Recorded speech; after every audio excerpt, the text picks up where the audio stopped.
Nilu, how's it going? Nervous? Definitely more than usual. But it's because I'm worried I won't dance well enough. It's okay. Just focus on your performance. We'll take care of everything else. You sure know how to talk. Taking all the credit, even though we came here together to help out. Well, thank you both. I'll have to treat you to a meal after all this ends. I really, really appreciate all of your help. Ooh, that sounds great. Huh? How can we say no to that? All right, let's get back to business. Nilu, we'll be here to keep people from going to the academia so they don't interrupt your performance. I was planning on telling them something like, the academia has been conducting a weird experiment, and some of their test subjects escaped. It's really dangerous there, so stay away. Oh, you couldn't think of anything better? Oh well, I guess it does sound like something the academia would do. I think it sounds great. I'm counting on you guys. Don't worry, it'll be a piece of cake.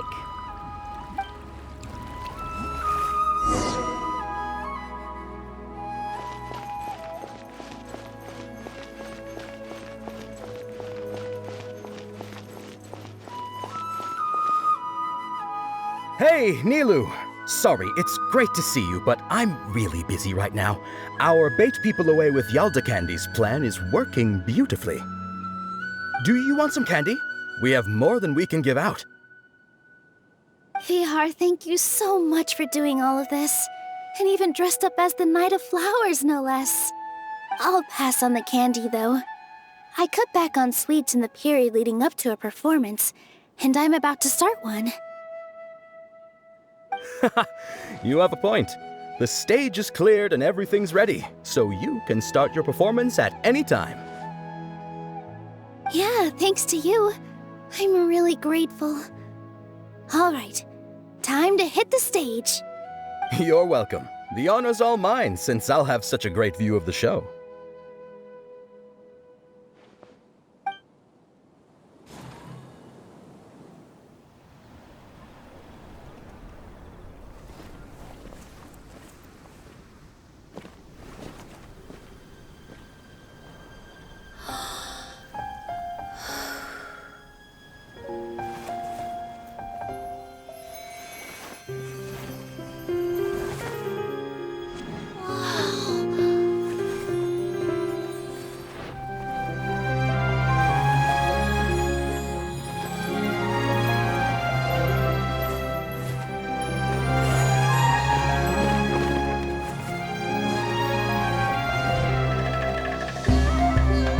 I've never seen a performance like this.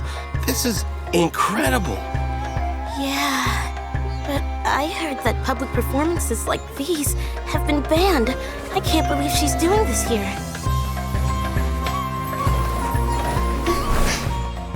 Grand Sage, there's some commotion outside. How uninteresting. Issue the new Prohibition Act from the Akasha to the guards. They'll know what to do. Do you think we should, stop her? Let's just watch for a little bit longer.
Did you hear that? It sounds like a lot of guards just ran by. Does this this mean the plan has moved on to the next stage? Yep. It's great that everything seems to be going well. Come to think of it, when did Alhaitham replace the knowledge capsule that was about to be entered into the Akasha?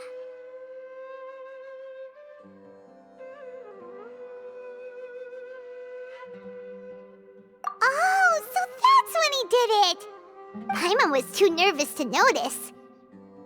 Speaking of, didn't Alhaitham also yoink the divine knowledge capsule from that mercenary leader in Port Ormos when everyone else was distracted? Oh, it's a time-tested trick of his.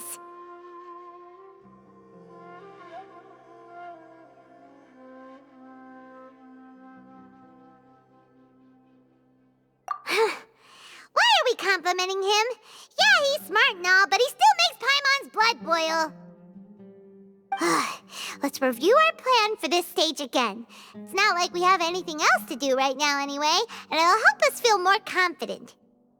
Paimon remembers that Nilou's task was supposed to go a bit like this.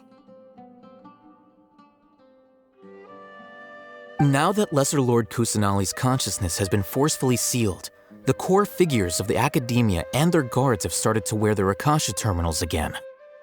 With the Doctor's technological support, they think they have nothing to fear.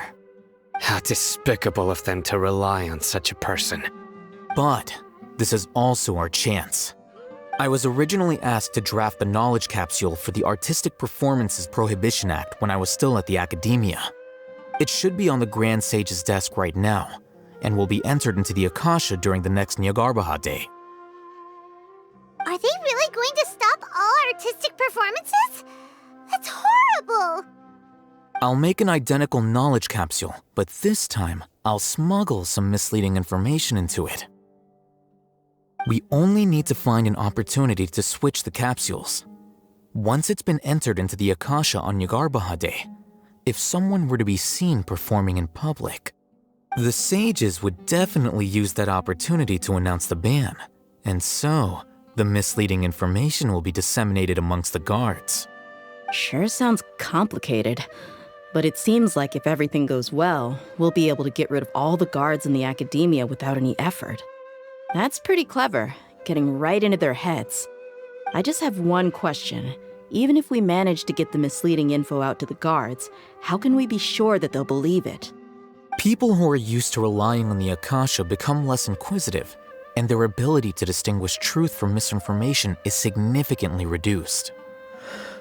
They will view everything the Akasha releases to them as the unequivocal truth.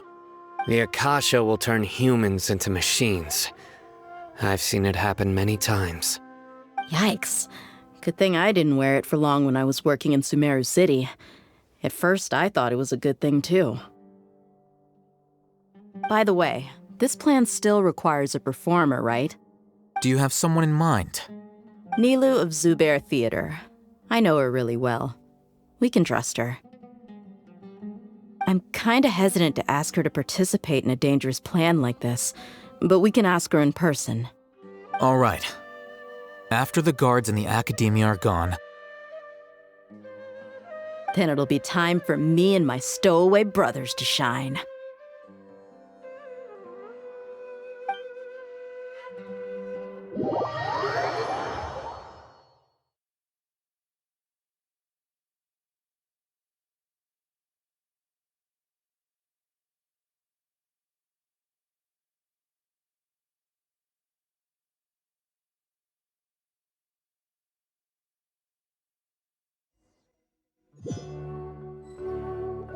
Here they come. Did you see that, Raman? They came out from the Academia in droves.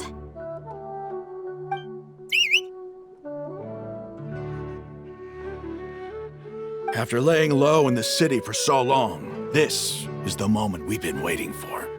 My brothers have already sprung into action. We couldn't do anything to them inside their coop, but outside the Academia, this is our hunting ground. With a lioness like you, the prey sure won't be able to run far. We still need to eliminate the guards as soon as possible. If we give the sages enough time to realize what's happening, the plan's doomed. All they've done is to sit on their cushy salaries and twiddle their thumbs all day while we fought and struggled every day in the desert. The only advantage they might have is their numbers. Speaking of which, most of the guards who report directly to the 6 sages belong to the Corps of 30, but they have a completely different reputation. Following those blasted sages every whim, throwing away all the principles of being a mercenary. As someone in the same profession, I'm obligated to teach him a good lesson today. Indeed, the trap has been set. All we need to do is lead them there. All right, let's each take a road and herd those scattered guards back into one place. Make sure to attract their attention. Isak will be the key. You gave such an important task to that child. Will he be okay? It'll be fine. Isak was so determined to help, so let's put our faith in him. Besides, even if he's caught, the guards would be too scared to do anything to him. They've never seen Lesser Lord Kusanali in person, after all. You've got a point. Anyway, I think I see them coming. Let's head out. Good luck.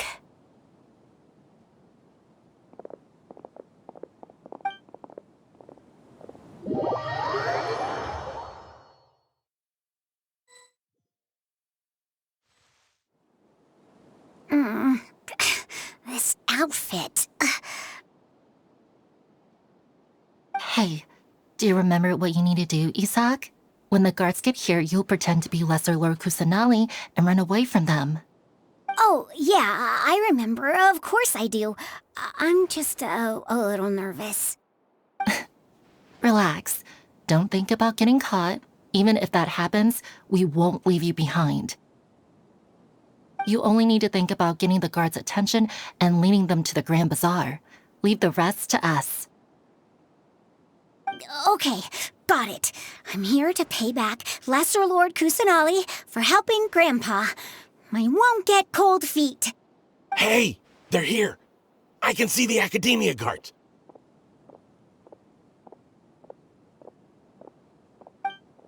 All right, it's time, Isak. Take a deep breath and go. You can do this.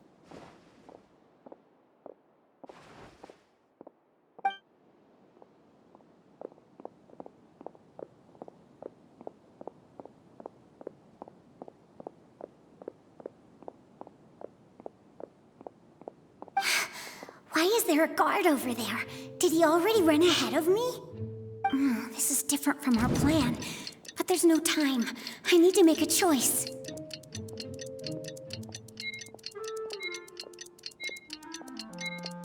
Hey, stop! I saw you! Don't try to run!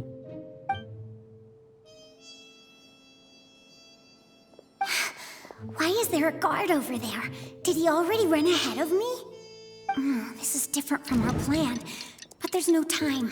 I need to make a choice.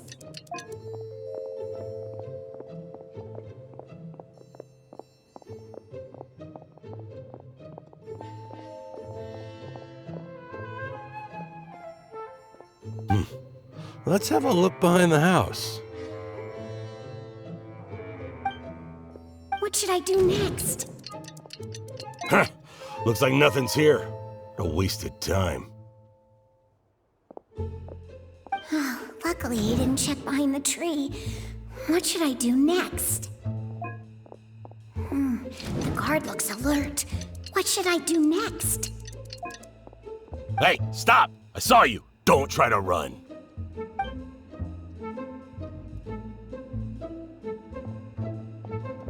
The guard looks alert. What should I do next? Doesn't seem like anything unusual's around here. Looks like the guard finally left. I need to go.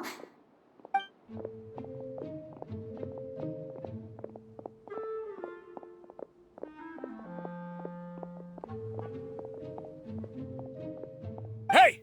Lesser Lord Kusanali is over there! Stop! What? Lesser Lord Kusanali? How did I not notice that? They found me. This is bad. Where should I go?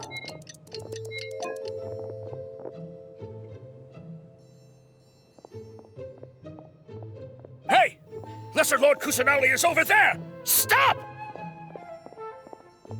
What? Lesser Lord Kusanali? How did I not notice that? They found me. This is bad. Where should I go? The target suspected to be Lesser Lord Kusanali has escaped into the Grand Bazaar. Assemble and arrest her!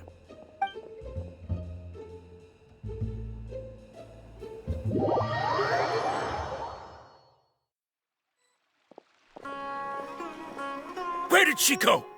How did she disappear? Did we lose her? Hurry up and find her! Hey, why is your team here? Didn't we say to split up our search? Hurry! Hurry! This place is... Why are you all here? Yeah, isn't it one heck of a coincidence? Everybody's here. What on earth is going on? I suppose that's all of you? Who are you? Did you set us up? What are you planning? Phew, that was rough. I almost got caught. Little brat! So you're not actually Lesser Lord Kusanali. Who exactly are you all? Eremites from the desert? Just some colleagues. Think of this as a business competition, or a personal grudge. After stepping into our traps, stop thinking of yourselves as hunters. Behave like the prey you are.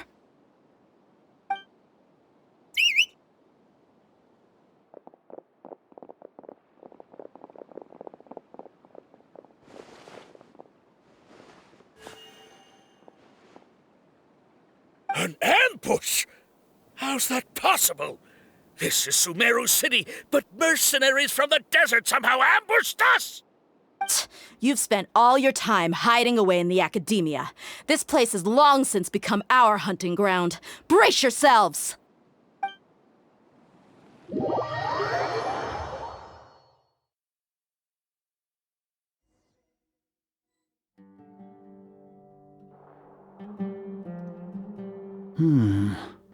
This is odd.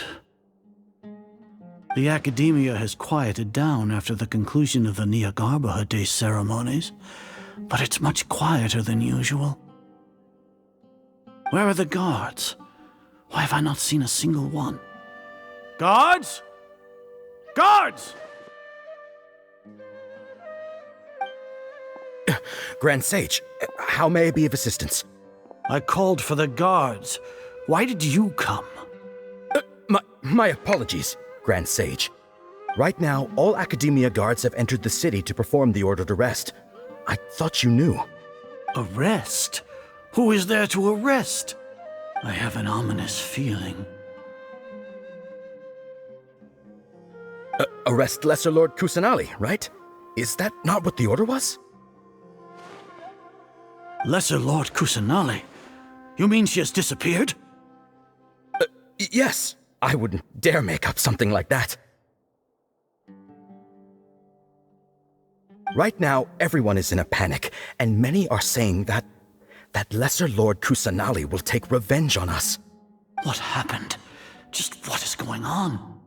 Lesser Lord Kusanali somehow escaped? Was it Alhaitham and his party that freed her? That's impossible. The Academia is heavily guarded today, and any order to release Lesser Lord Kusanali would be strictly confidential. Besides, Alhaitham and the Traveler are already in our hands. What manner of trickery did they employ?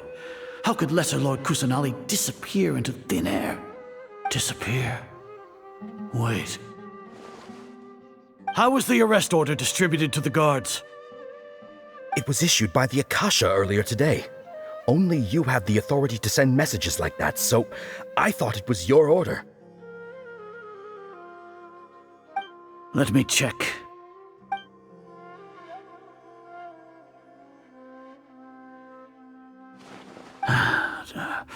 Here. Lesser Lord Kusanali has escaped from the sanctuary of Surasthana. Go to the city and arrest the escapee immediately. The Akasha indeed contains this information, and it clearly appeared in my mind. How did they bypass my permissions to issue this kind of message? Was it the report about the traveler that Alhaitham submitted? No. I specifically checked that knowledge capsule before entering it into the Akasha. Could that have been a red herring? Well, even if I figure it out now, it won't make any difference. The important thing now is to confirm Lesser Lord Kusanali's status. Have you been to the sanctuary of Surasthana to confirm that Lesser Lord Kusanali has indeed escaped? Confirm? No, I haven't. It may be a bit offensive to say this, but Grand Sage, what you're saying doesn't make any sense. How can the information in the Akasha be inaccurate? What the Akasha decrees is fact. That is common knowledge to all of us. If we have to confirm the information and knowledge from the Akasha ourselves, then how is that any different from us learning that information ourselves? Wouldn't Greater Lord Rukkhadevata's legacy lose its meaning that way? In the beginning, it was I who asked you to believe in the Akasha, to believe in the legacy left by Greater Lord Rukkhadevata. Are you trying to use my words against me? No, Grand Sage. I'm merely confused because I believe in you. I never meant to refute you. Stay here and see if there are any suspicious people around. I'll go to the sanctuary of Surasthana on my own. Yes, Grand Sage.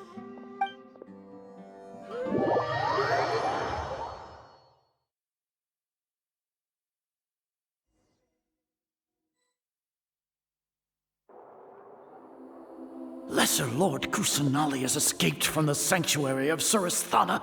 Go to the city and arrest the escapee immediately. How can that be? Stop thinking about it. Stop. It must be a trick of theirs. As long as I personally confirm it. Ah! Impossible. That's impossible. There must be something wrong with my eyes.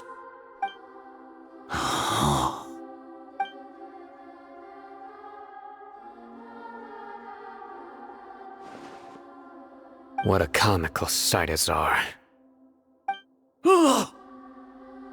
Once the Akasha has put certain thoughts into your head, even the Grand Sage can no longer see what's right in front of him. You all can only see the world in your mind, the one you think you know. And precisely because of this, you disregarded Lesser Lord Kusanali's existence. She has been a wise and worthy Archon. Sino, have you been waiting for a chance like this? The Akasha predicted that you would return to the Academia to confront me, but I didn't expect it to turn out like this. I was careless. No, you were blinded. Your faults stem from your reliance on the Akasha. You're still the same as always. I truly did not expect a proud person like you to cooperate with Alhaitham and the Traveler. People change, Azar. Admit it. The Akasha can't predict my actions anymore. Then tell me, what have you found during your investigation? You want to buy time? This is the sanctuary of Surasthana. Under your own regulations, even Academia staff are forbidden to come here. No one will come to save you. As for the investigation, I've at least confirmed that you are guilty of insurgency against the Archon. A serious crime. So what? Did you do all of this so I would plead guilty in front of you, General Mahamatra? No. I want you to plead guilty in front of the Archon herself.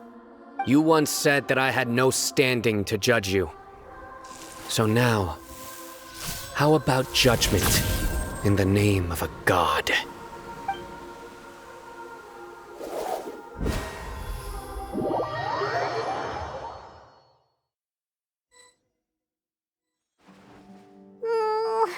How long do we have to wait? Paimon wants to know how things are going out there.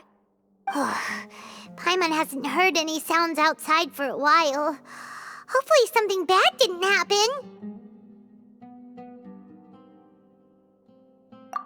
Yeah, but aren't you scared that we might be locked up in here for the rest of our lives? Thinking about it, at least Paimon has you. We could still chat like this. When Paimon thinks of Nahida being imprisoned alone in the sanctuary of Surasthana, Paimon can't help but feel sorry for her.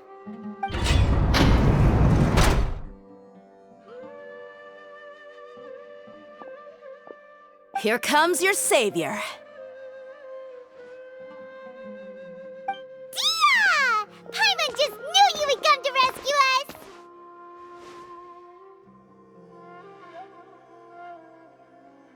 You two really owe me some big thanks. I had to search through who knows how many guards to find the key here.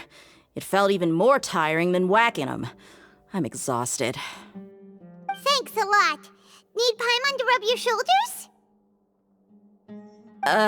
No, that's, I'll pass. What are you afraid of? Oh, are you ticklish? Now isn't the time to talk about being ticklish.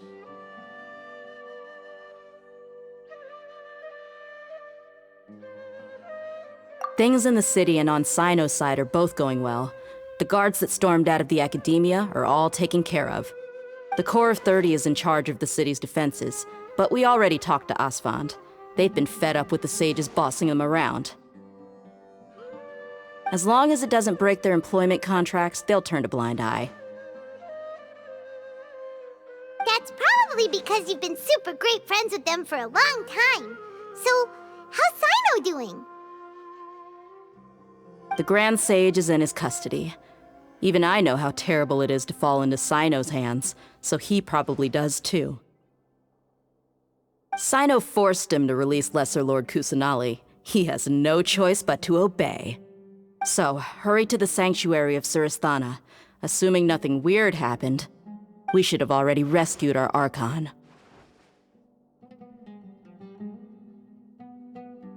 Honestly, I didn't expect our ragtag bunch to do this well. We just came together last minute to save the Archon, you know? Alright, you two better go. I still have to clean up some messes in the city. See you around.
They say it's nice to meet you.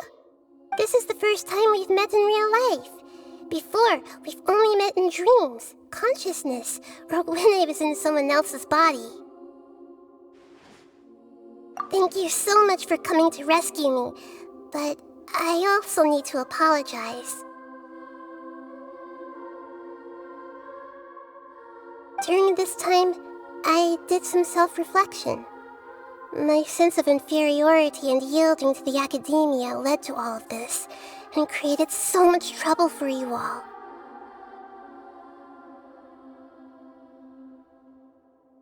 Exactly! We're here because you're a good Archon and one of our friends!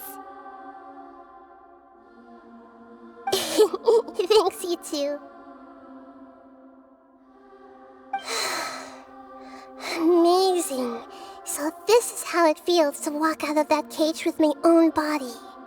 It's like I just had an endlessly long dream. I can't even tell if I just woke up or was only now born into this world. My concept of self has become so clear. But now doesn't seem to be the time to indulge in this feeling.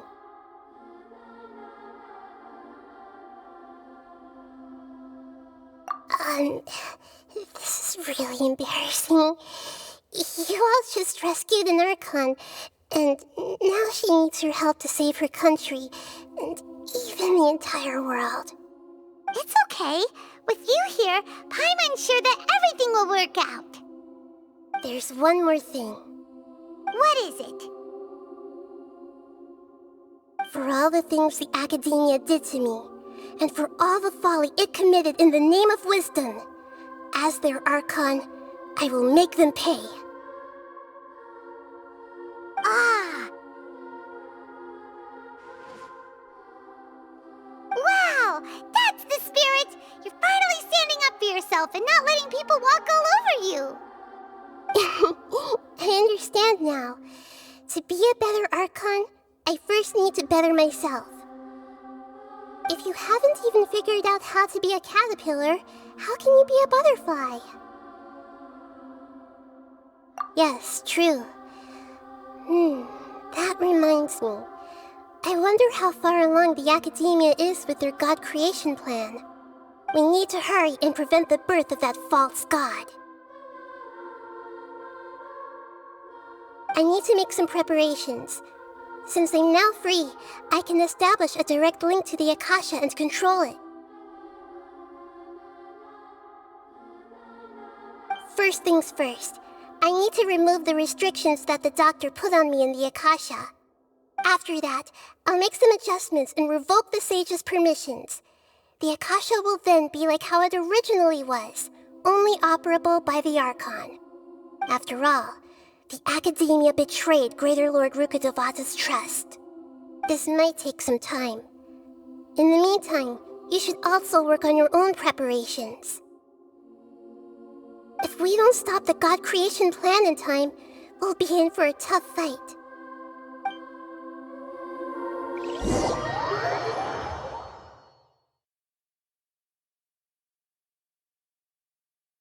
We might as well prepare for a fight. When we're done, we can take a walk around. After all, we missed out on a lot of stuff when we were locked up.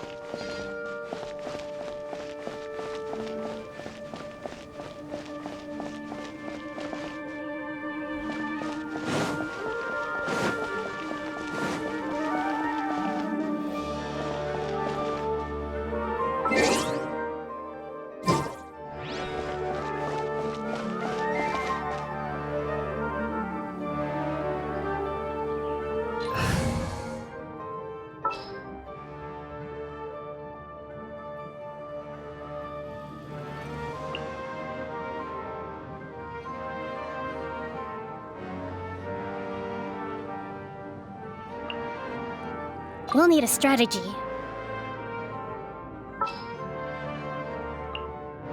Sounds good to me.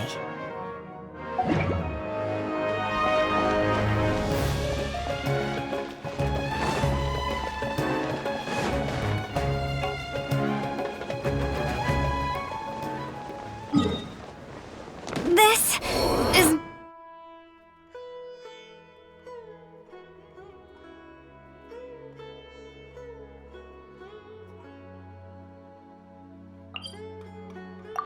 not the end.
Nahida?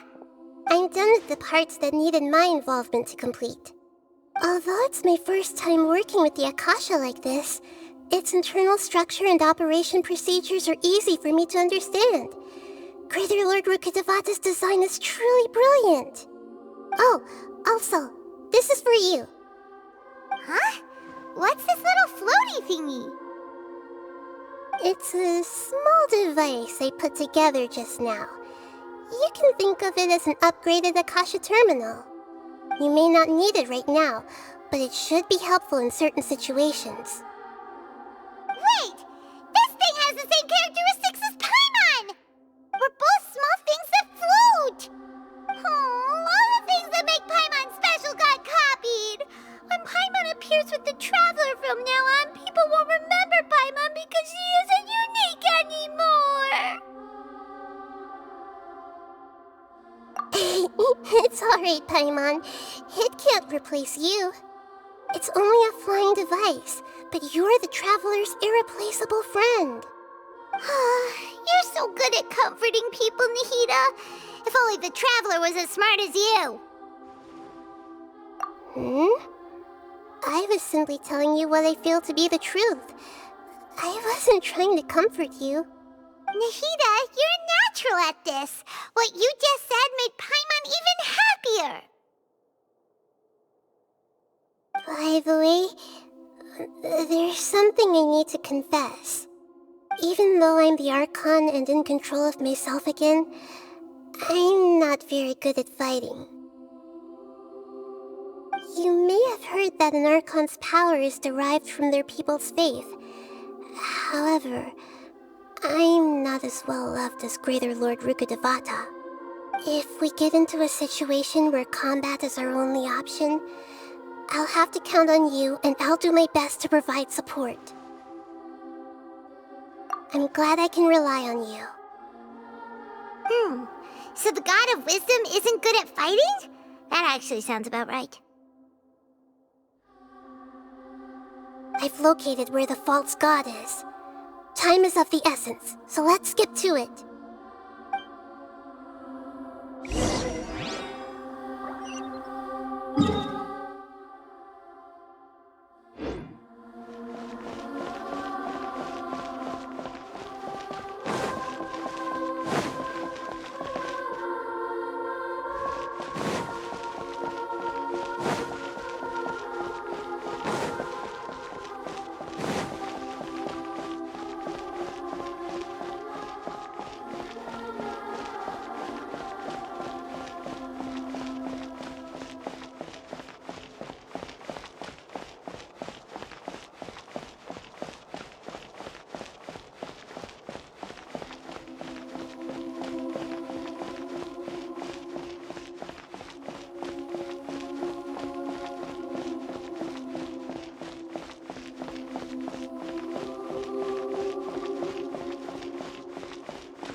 What is this place? Is this really the way we need to go? Wow. Who would have thought there'd be a place like this hidden right slap bang in the middle of the city? The sages wanted to realize their god creation plan without being discovered. The safest and most convenient way would be to build within the academia itself. That's true. They were already hiding one god, so why not two? Judging from the structure here, the project is a huge undertaking. The sages really saw the god creation plan as their ultimate goal. But this place doesn't look like it could have been constructed by the Academia alone. The Fatui under the Doctor sure didn't hold back. They provided a lot of technological support. Yeah, or else they wouldn't have been that generous. Is that it, though? I've always felt that this Doctor is different from the Academia sages. He doesn't seem to share their sense of urgency. Instead of being interested in the end product, it's like he's enjoying the experimental process. The Fatui Harbingers are all such weirdos. So, the Doctor being weird is actually normal. So, this Fatui that they're trying to turn into a god is called the Balladeer? We had previously come into contact with his consciousness. He harbors particularly strong obsessions. One is the desire for a gnosis, since he was created to be the vessel for one. The other obsession is probably related to his past. I can't quite explain it. Paimon knows that he was a prototype puppet for the Raiden Shogun before he became a Fatui Harbinger. That's why he wants a gnosis so badly. There's no way he'd willingly be a test subject, not with that temper and ego of his. It sounds like you know the Balladeer quite well. I see. Tell me more about him and what he's like. The more we know now, the better we can plan for and react to any future situation.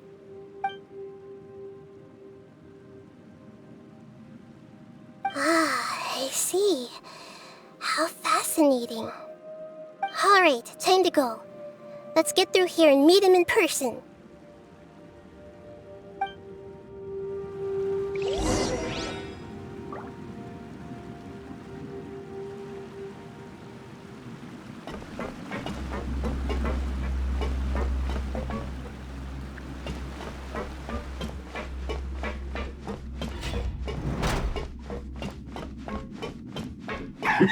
Work time!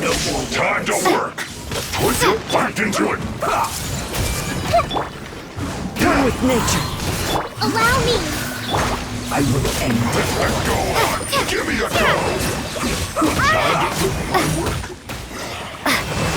Lightning Slash! Bellowing Thunder!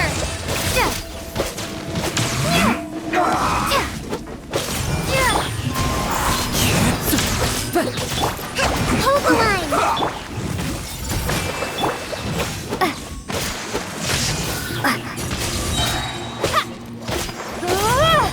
Let's end this quickly! I guess this is it.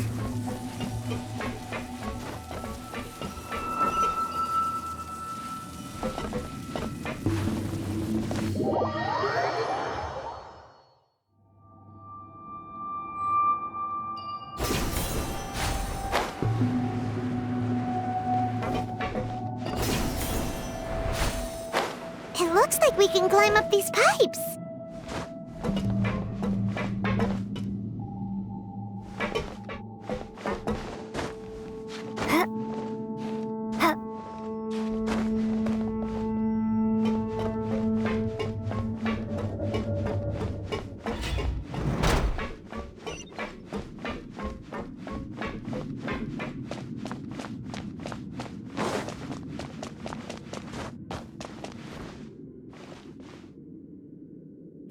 On the ground seems all messed up.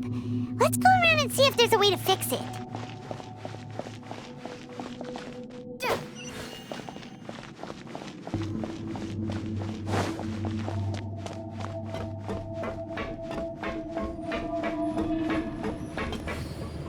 Take this! It seems to have stopped.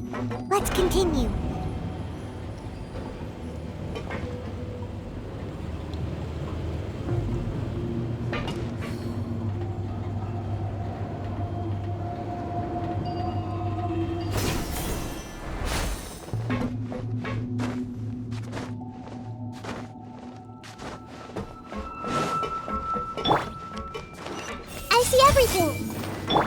Let's begin.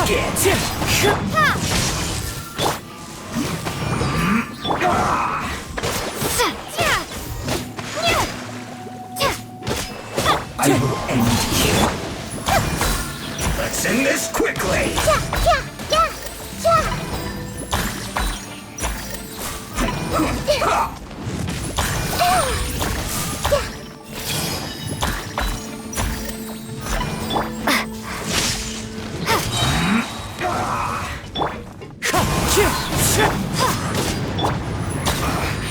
I guess this is it.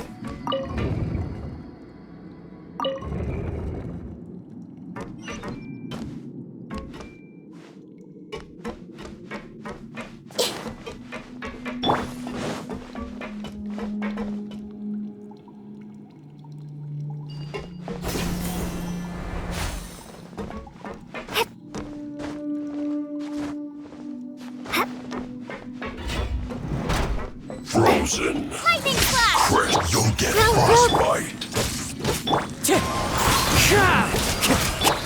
The Temple of Wisdom.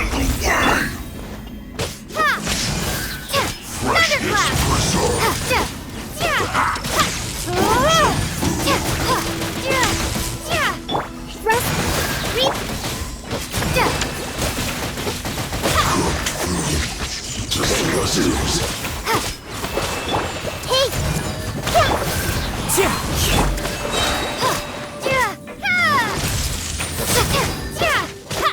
No escape. Can't run from death.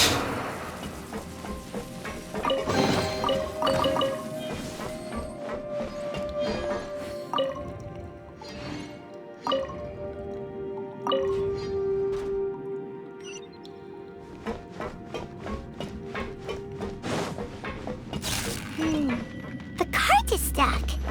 Maybe there's something wrong with the tracks. Let's try adjusting the direction of the device to clear the tracks.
Into the wind.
I'll put you on have a load of this. Shouldn't get careless. Lightning Strider!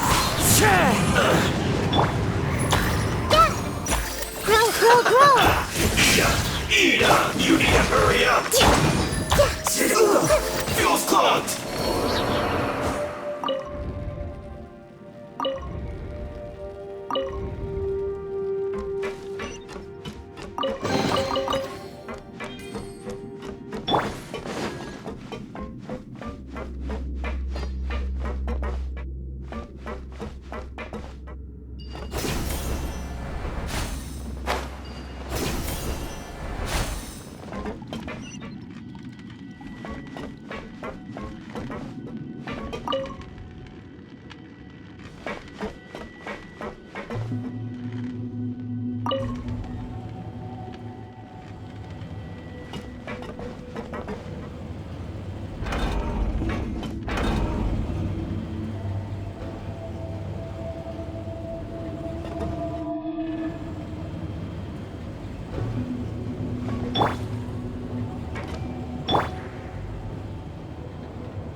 Hold the line! Fallen leaves. Storm might. Lightning flash! I will end you. Committed to memory. This isn't good. Come Share at my me! knowledge. Don't be a killjoy! We've only just begun! Bellowing thunder! I see through you! Miscalculated.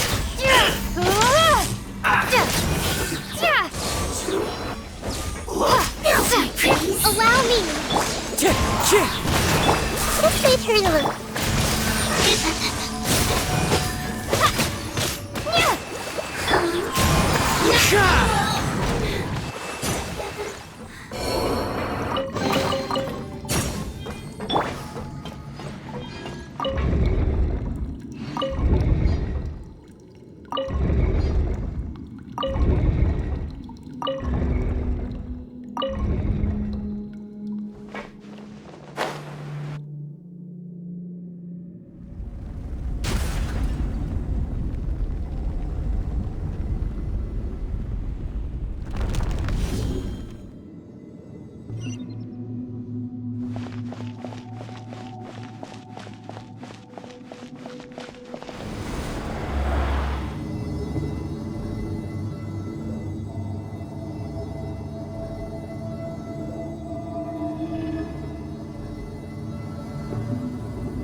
Looking at its operational status, we must prepare for the worst.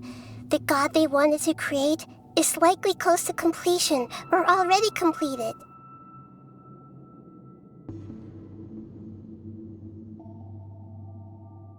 Oh no! What should we do? Paimon can't imagine how hard it would be to fight against a Fatui Harbinger with a Gnosis! Are you nervous, Paimon? If you really want to know, of course Paimon's nervous! Aren't you too, Nahida? Yes, I am. This is probably the first time I faced with a calamity of this degree since my birth. I feel not just nervous, but curious as well. Curious? Curious about what? Curious about our fate. To me, everything we perceive in this world, everything we learn, and everything that happens to us is considered knowledge. And if it's a form of knowledge, then it can be understood. However, only fate is about that which has yet to occur, so it has always drawn my curiosity. So to me, fate is the ultimate knowledge. That's also why I love observing humans and all the things that happen to them. It all brings me great satisfaction. And now, at long last, I'm not just an observer anymore. I will personally experience my own fate with you by my side. Isn't this such a wonderfully exciting thing? Ah, so that's what you mean. Paimon thinks she understands what you're feeling. Agreed. Okay, let's continue on. I can sense his aura from here.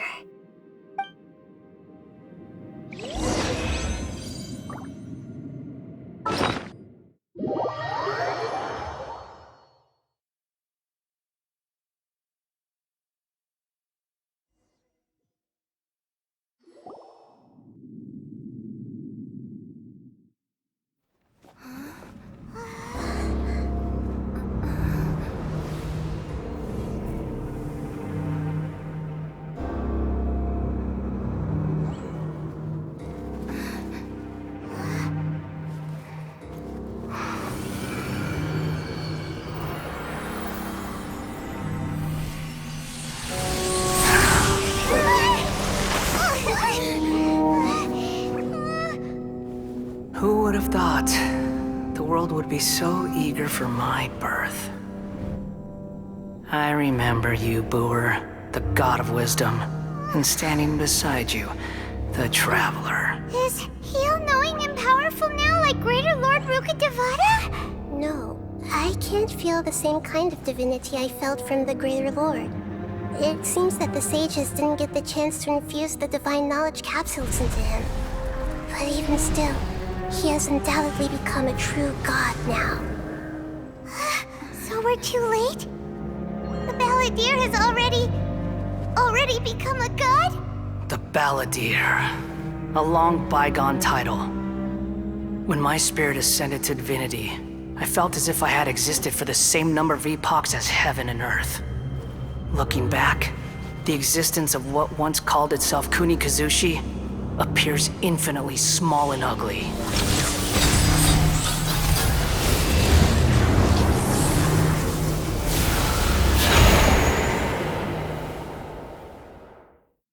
This imposing aura, it really feels like the gods! A body that capitalizes on the Balladeer's original construction as a mechanical puppet, with the Gnosis serving as a constant power supply. How much effort and resources did the sages put into this? From a purely technological perspective, it's a commendable achievement indeed. It's no exaggeration to say, this is the culmination of human wisdom. You sure are something! Dishing out compliments at a time like this? But I don't think he's reached the spiritual height of a god.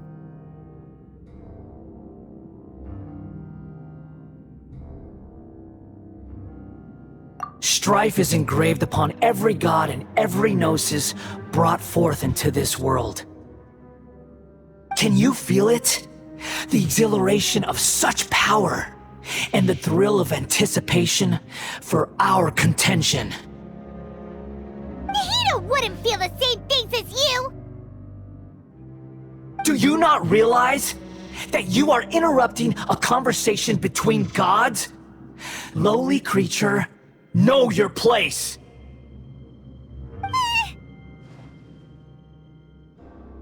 The strife engraved upon a gnosis. You're talking about the Archon War. Tevat's current peace was not easily won. I didn't personally participate in the Archon War, but the way I see it, all those losses were meaningless, driven by the demands of the laws. There's no point in bringing it up again.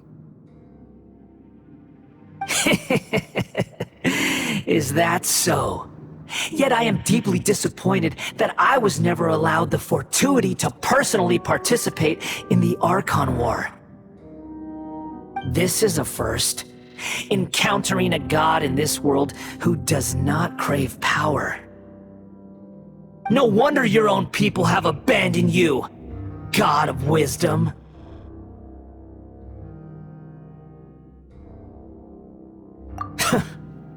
Your judgment is as your existence, unsubstantial. This is where everything ends, Booer, the god of wisdom. You should know that wisdom cannot solve every problem. Like now, where your only option is to face me in combat.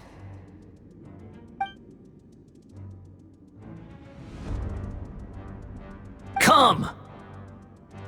Let us reenact a scene of the Archon War. Come and inaugurate my birth as a god.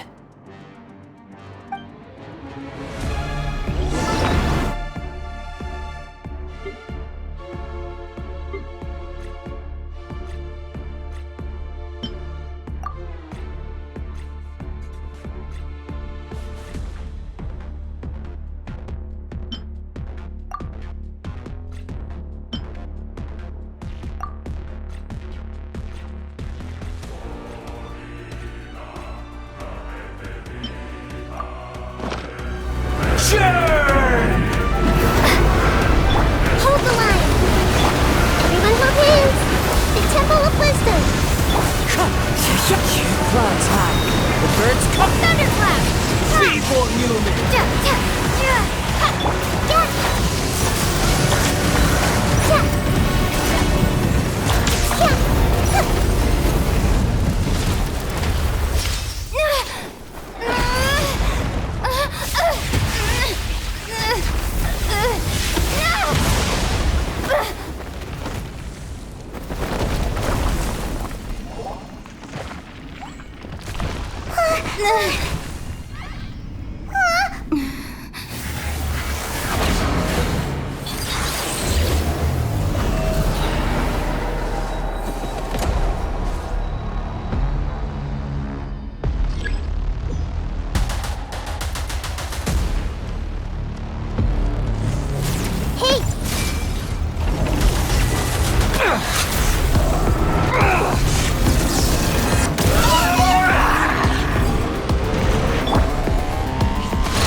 To oblivion! Covenant of the Deep!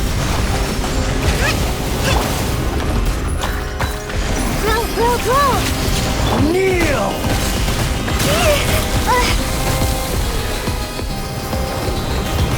Take that!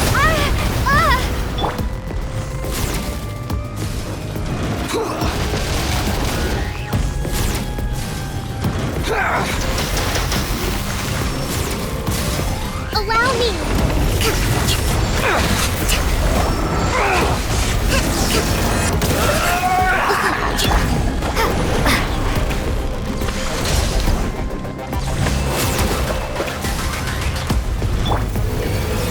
Reality is pain!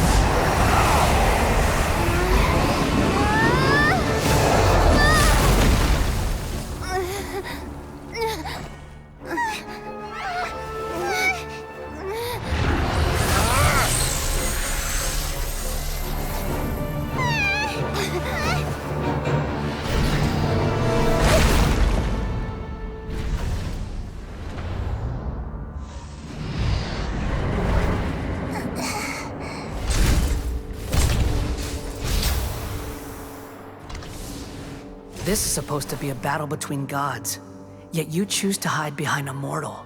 And now, you're acting like you'd sacrifice yourself for a human. Are you having fun proving a false sense of heroism to yourself, Boor?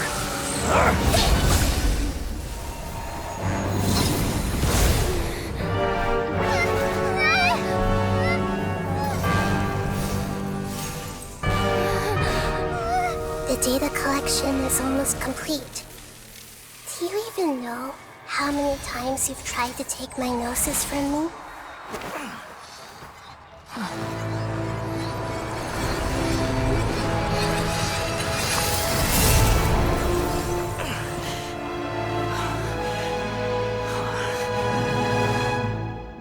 We just concluded the 168th loop.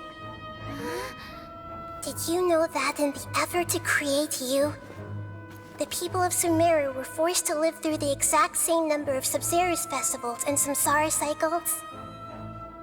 The power of dreams.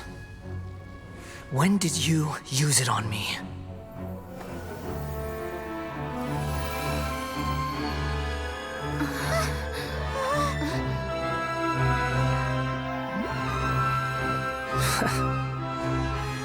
You can't even defeat me in a dream. What do you hope to achieve with this little trick? Come, Traveler. Just like before. Allow me to awaken the memories in your dreams. All that battle experience! It's more than that. Compile everyone's wisdom in the name of the Archon. That is the original function of the Akasha. I've sent everything that happened just now to the people of Sumeru in the form of knowledge. I've asked them to help you find a way to defeat the false god.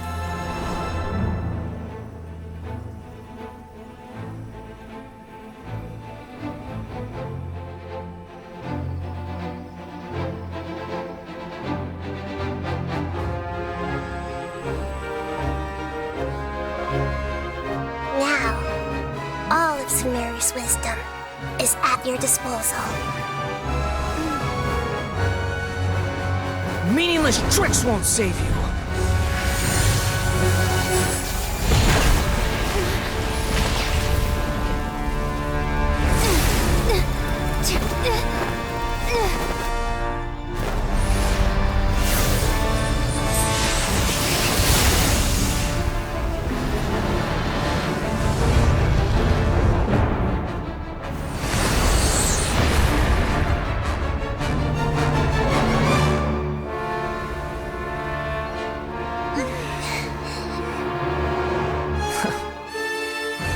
Are you done with your tricks? Can I finally take this as a real battle between gods?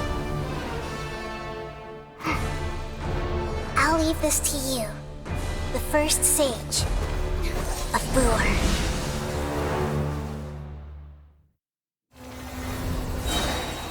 1,000 eons, mine to dominate!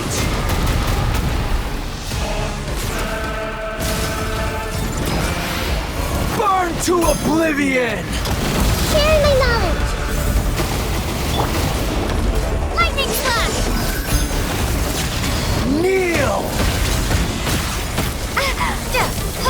Rest and rebuild!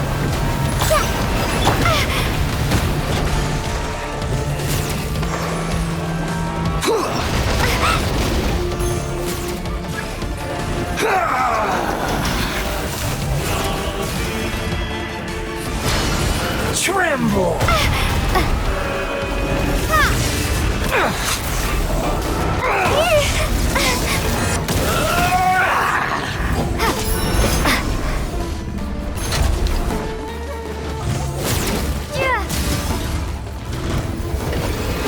Reality is pain!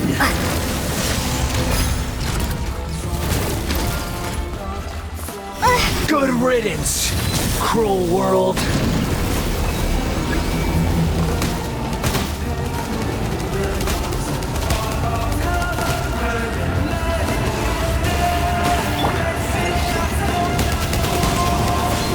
Fallen leaves, adorn my night! Hold the line! Torrent, bring refuge! Yeah! Bellowing thunder! Everyone hold hands!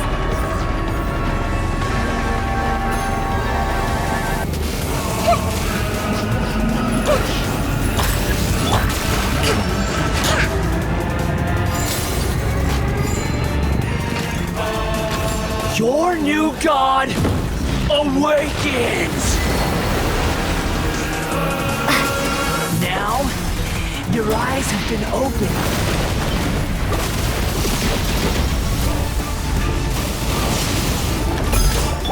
Allow me! Kneel!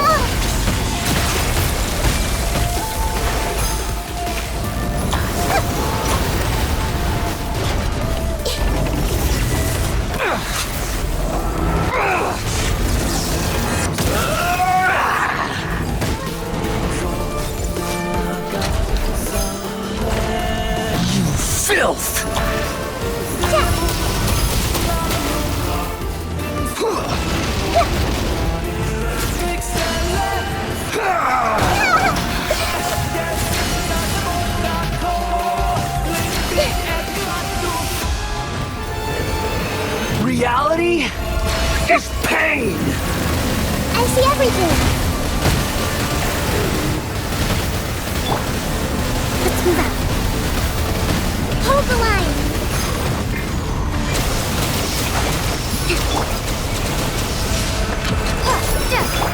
Everyone hold hands! Wind strike! Kneel!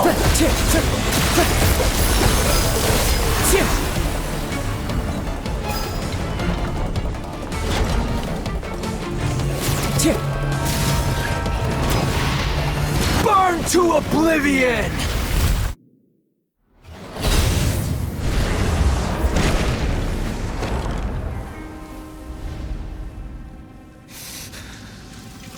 Humans. Filthy humans.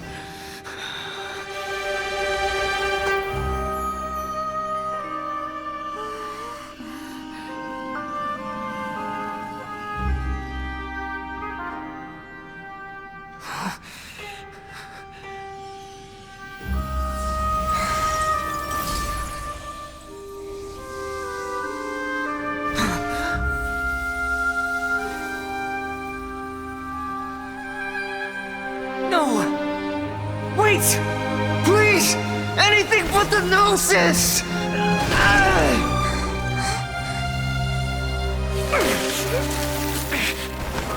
That's mine! Don't even try! I'll never go back!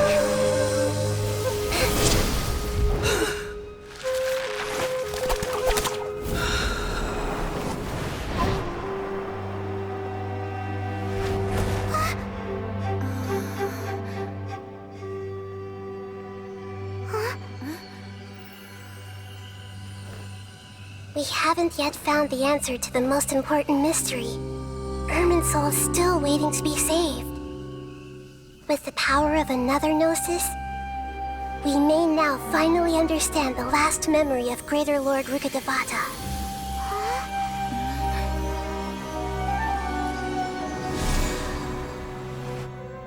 This is... That's right. This is the last memory of my predecessor.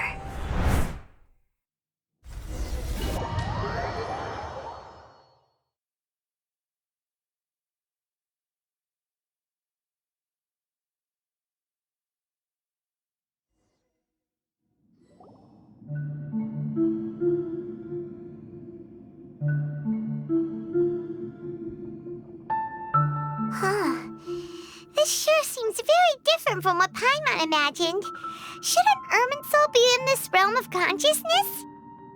Yes, that is our destination. But I didn't expect the remaining consciousness of Greater Lord Rukkhadevata to be as polluted as this.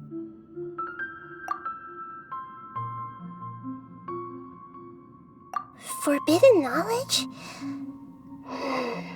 It seems you know about a concept that even I don't completely understand. Could you tell me what you know?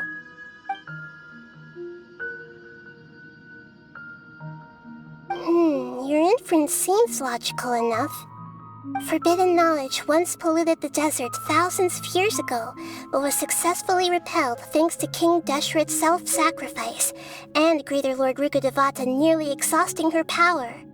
Then, a second instance of forbidden knowledge pollution occurred during the Conria Cataclysm 500 years ago. But I'm afraid it is much more serious this time, with Irminsul itself already in danger. So, if we're in the remaining consciousness of Greater Lord Rukkhadevata, and it's also been affected by forbidden knowledge pollution, then does that mean, in order to save us, Greater Lord Rukkhadevata? Yes. It's very possible that she sacrificed her life in the fight against forbidden knowledge. She didn't completely eradicate forbidden knowledge, but if it weren't for her actions, the pollution would have been far more rampant over these past 500 years. The way that everyone, including me, has forgotten everything about forbidden knowledge may very well be due to her restoration of Irminsul. Aww. Do you feel sad, Nahida? I'm just sharing her pain. The pollution of her consciousness here is severe. There is madness, chaos, and pain all around us. Did she fight to resist the forbidden knowledge pollution in such terrible conditions, all the way up to her last breath? She even used her last remnant of lucid consciousness to leave a clue for us to follow. Yes, her words were distorted by forbidden knowledge, so that's all we could hear. But now, we have a chance to find the answer to this mystery. We can cross the polluted consciousness until we found the right path to meet with our lucid consciousness. And then, we'll let Greater Lord Rukkhadevata tell us the truth in person. Each of us need to be mindful of the state of our own consciousness while we are here. Even with the Gnosis' protection, we must always keep a clear mind. Otherwise, we could go mad at any moment. That's so scary. Don't worry, it should be easy enough for you to keep that mind of yours clear, Paimon. Let's go.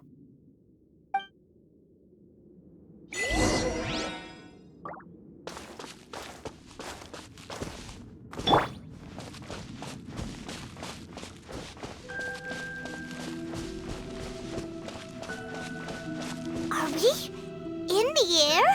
And why is there a huge boat? That's the boat of consciousness, which symbolizes reason here. Its course is the direction our consciousness is traveling towards. If we lose control over our consciousness, we will... Wow! What are these? The monsters seem to have been affected by them.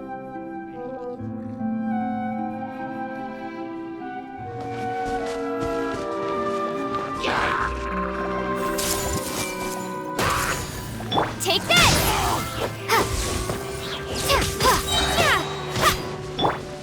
One with nature.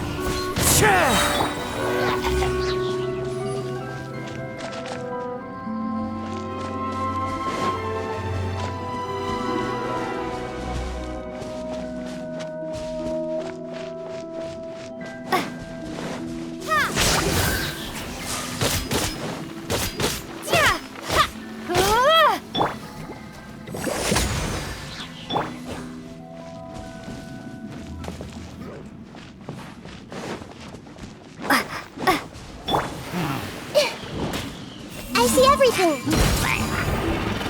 Make yourselves at home! Thrust and rebuild! Into the wind. Lightning flash!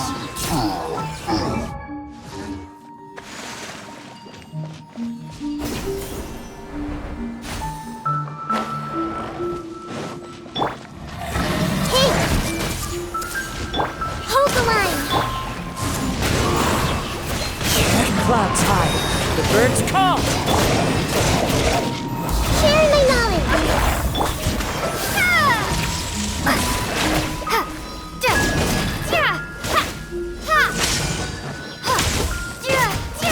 Committed to memory!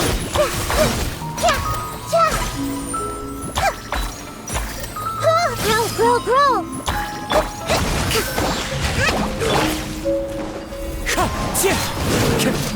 Take that! Look! A four-leaf sigil has appeared in the sky!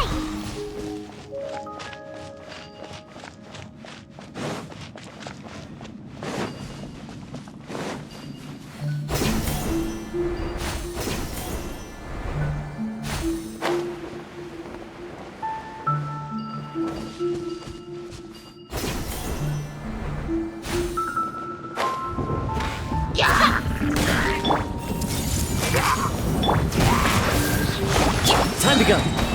The wind knows me.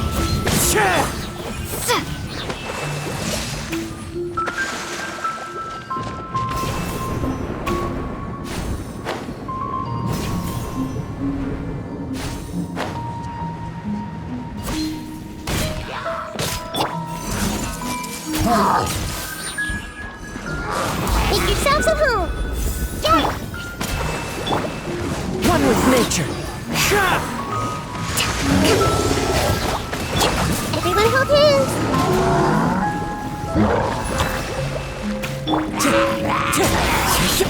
falling leaves, adorn my Thunderclap! Covenant of the Deep! To control the boat of consciousness, we need to find the helm first.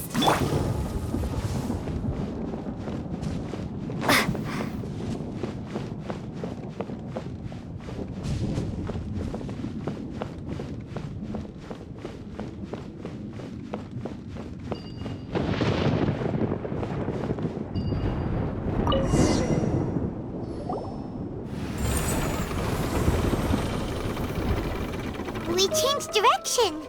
Are we still going the right way, Nahida? Mm-hmm. Judging from the current route, the boat of consciousness will soon take us out of here.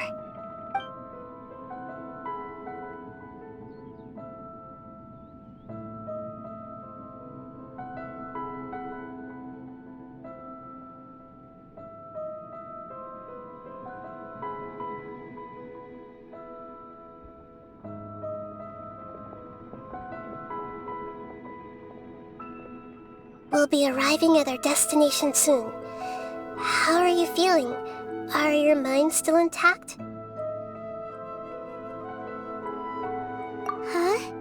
But everything's been completely normal for Paimon. Hopefully there won't be any more interruptions.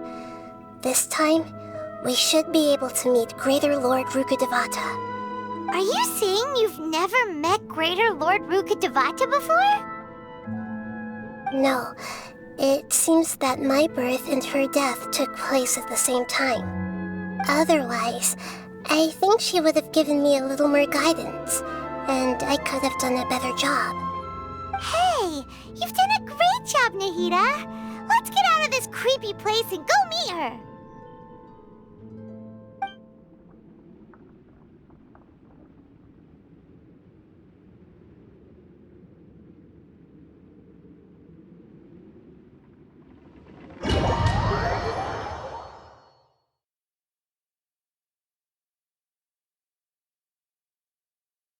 So, is this the place you were talking about?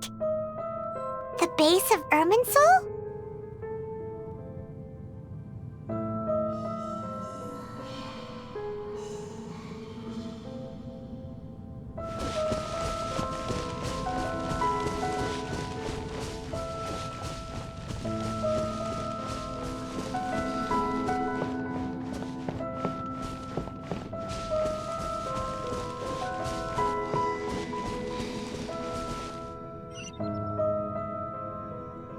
Well, this is the place.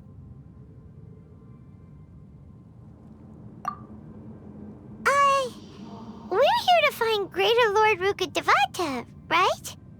But the one standing over there is... Is that... me? She looks exactly like me. Are you Greater Lord Rukkhadevata? Yes, that's me. Are you surprised by my appearance?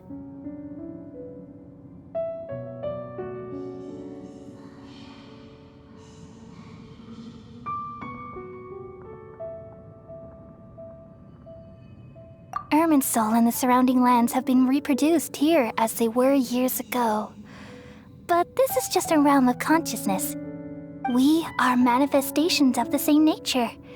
Hence why we would appear exactly the same. We're of the same nature? Why? Because you are me, and I am you. You are me in the new samsara. The new samsara? As Greater Lord Rukkhadevata, I'm the avatar of Irminsul. And you are the purest branch snapped from Irminsul. Imagine it this way. Even if a tree dies, its branches will eventually take root and grow, continuing the tree's life in another form. I'm merely the remaining consciousness of Greater Lord Rukkhadevata. The real me has presumably died a long time ago.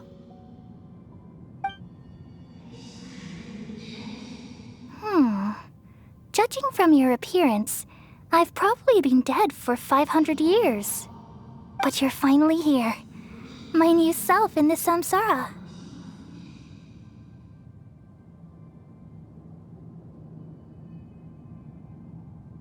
If this is true, then am I going to be a great Archon like you someday? Though we share the same nature, our fates are bound to be different. All things have their own fate. When a branch grows into a mature tree, it won't be the same as the original tree. That's why fate is the ultimate knowledge, isn't it? That's a great insight. Yes, very good. It's also precisely why you won't become like me. Really? But perhaps you may become an even greater Archon than I. I already see a determination in you that I didn't possess in my time, and the future that it leads you to will be yours alone. Along with the blessings from your past experiences. Don't worry. The growth of wisdom is like that of a plant. You only need to wait quietly for the flower to bloom.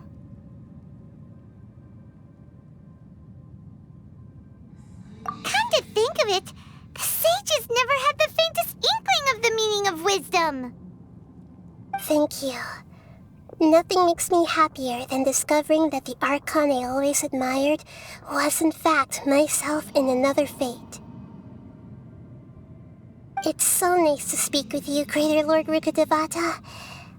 I've always wanted to meet you. The feeling is mutual. From the moment I snapped the branch off Irminsul and created you, I've also looked forward to talking with you. Could you tell me why you wanted to create me? And what exactly happened when you died? Ah, I see. You're here seeking answers, right? Everything that day, even the sky itself, changed into a color like this. At that time, the seven were all summoned to the nation of Conria. Except for me. I had a more important task to attend to. I had to protect Irminsul. The disaster occurred together with the pollution of forbidden knowledge. At that very moment, with my consciousness connected to Irminsul, I sensed something was wrong. The pain started to torment my mind. By the time I reached Irminsul, it was already displaying signs of corruption.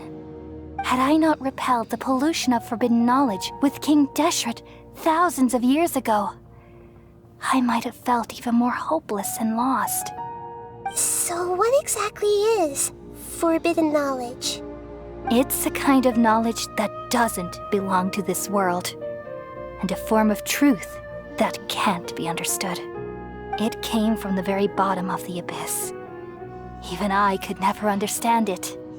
The world is constantly rejecting it, leading to all kinds of bad phenomena.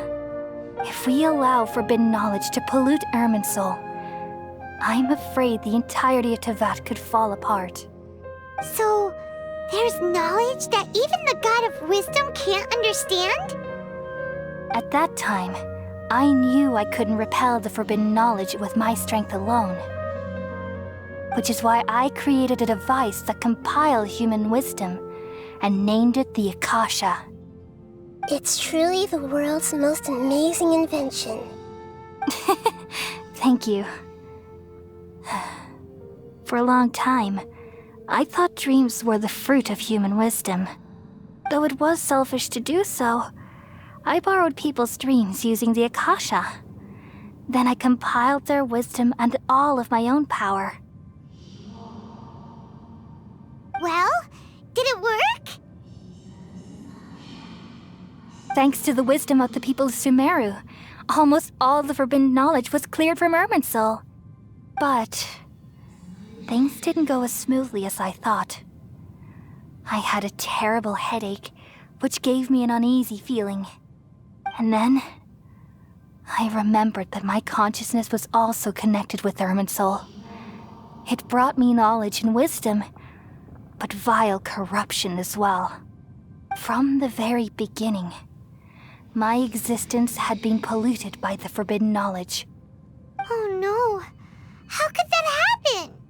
I've experienced that pain in your consciousness. It must have been a horrible experience. Yes, but my feelings weren't important. The important thing was that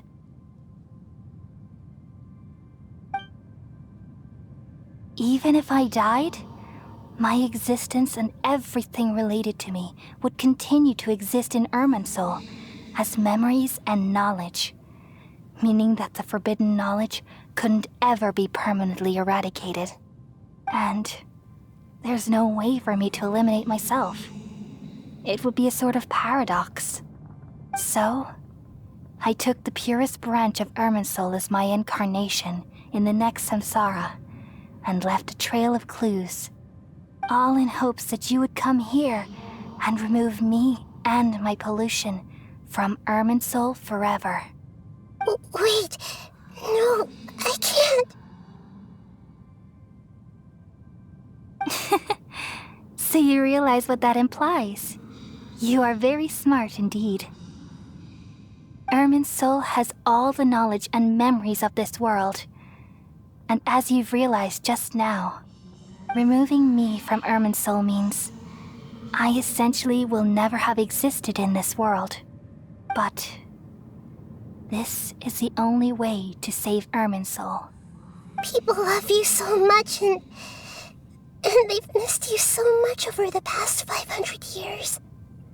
I am exactly the same. So how can we just forget you like this? Is there really no other way? There must be something else I can do. You're the god of wisdom, Boer. You should know that there is no other way. But this is so cruel. I don't want to forget you. No need to feel so sad, Boer. As someone who delights in wisdom, you should feel joy at finally finding the answer. These are the words in their entirety. The answer you've been seeking all along. Let the world completely forget me. We all nestle under the great tree of wisdom, peering out to perceive the world. From the earth and from the rain, we perceive its wonders until we become a white bird to perch atop a branch and finally snap off the most important leaf. Once upon a time, I alone dreamed in this world. In my dreams, everybody would also dream after they fell asleep. Wild and wonderful thoughts would emerge from their minds.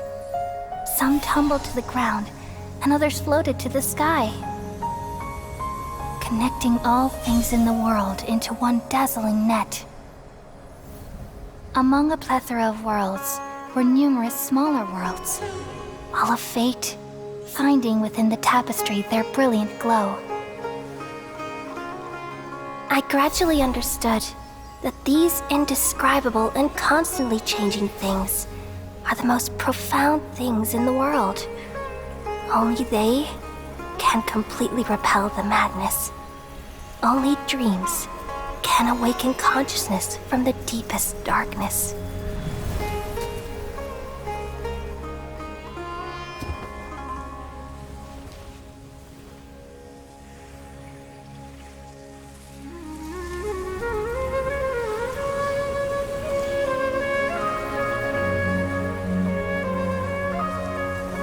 I'm the one who posed this question, yet also the one who sought a solution. Saving the world with the dreams of the people used to be my answer. And now, you've also found your own answer, and I shall return all the dreams to the people.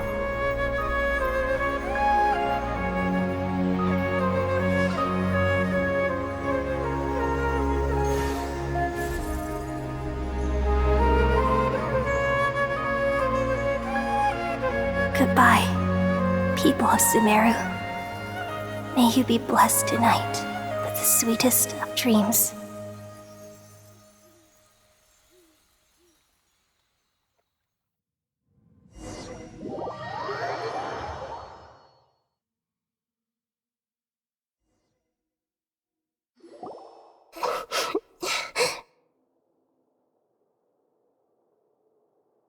I'm alright.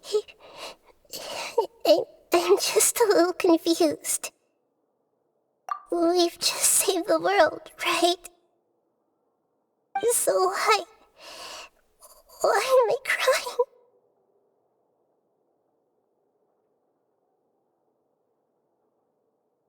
I don't know where this feeling inside of me is coming from, but I feel very sad. Just now, we used the power of two gnosis to successfully connect with the Irminsul consciousness from 500 years ago. Then, we removed the remaining pollution from Irminsul.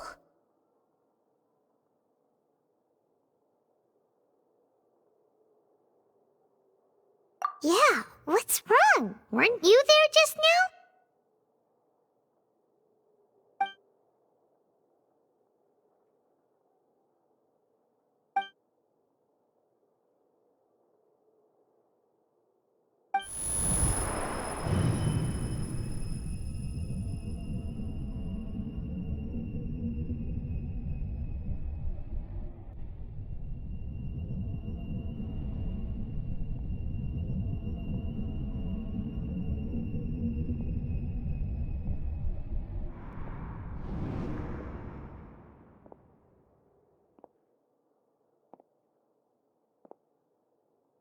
Huh?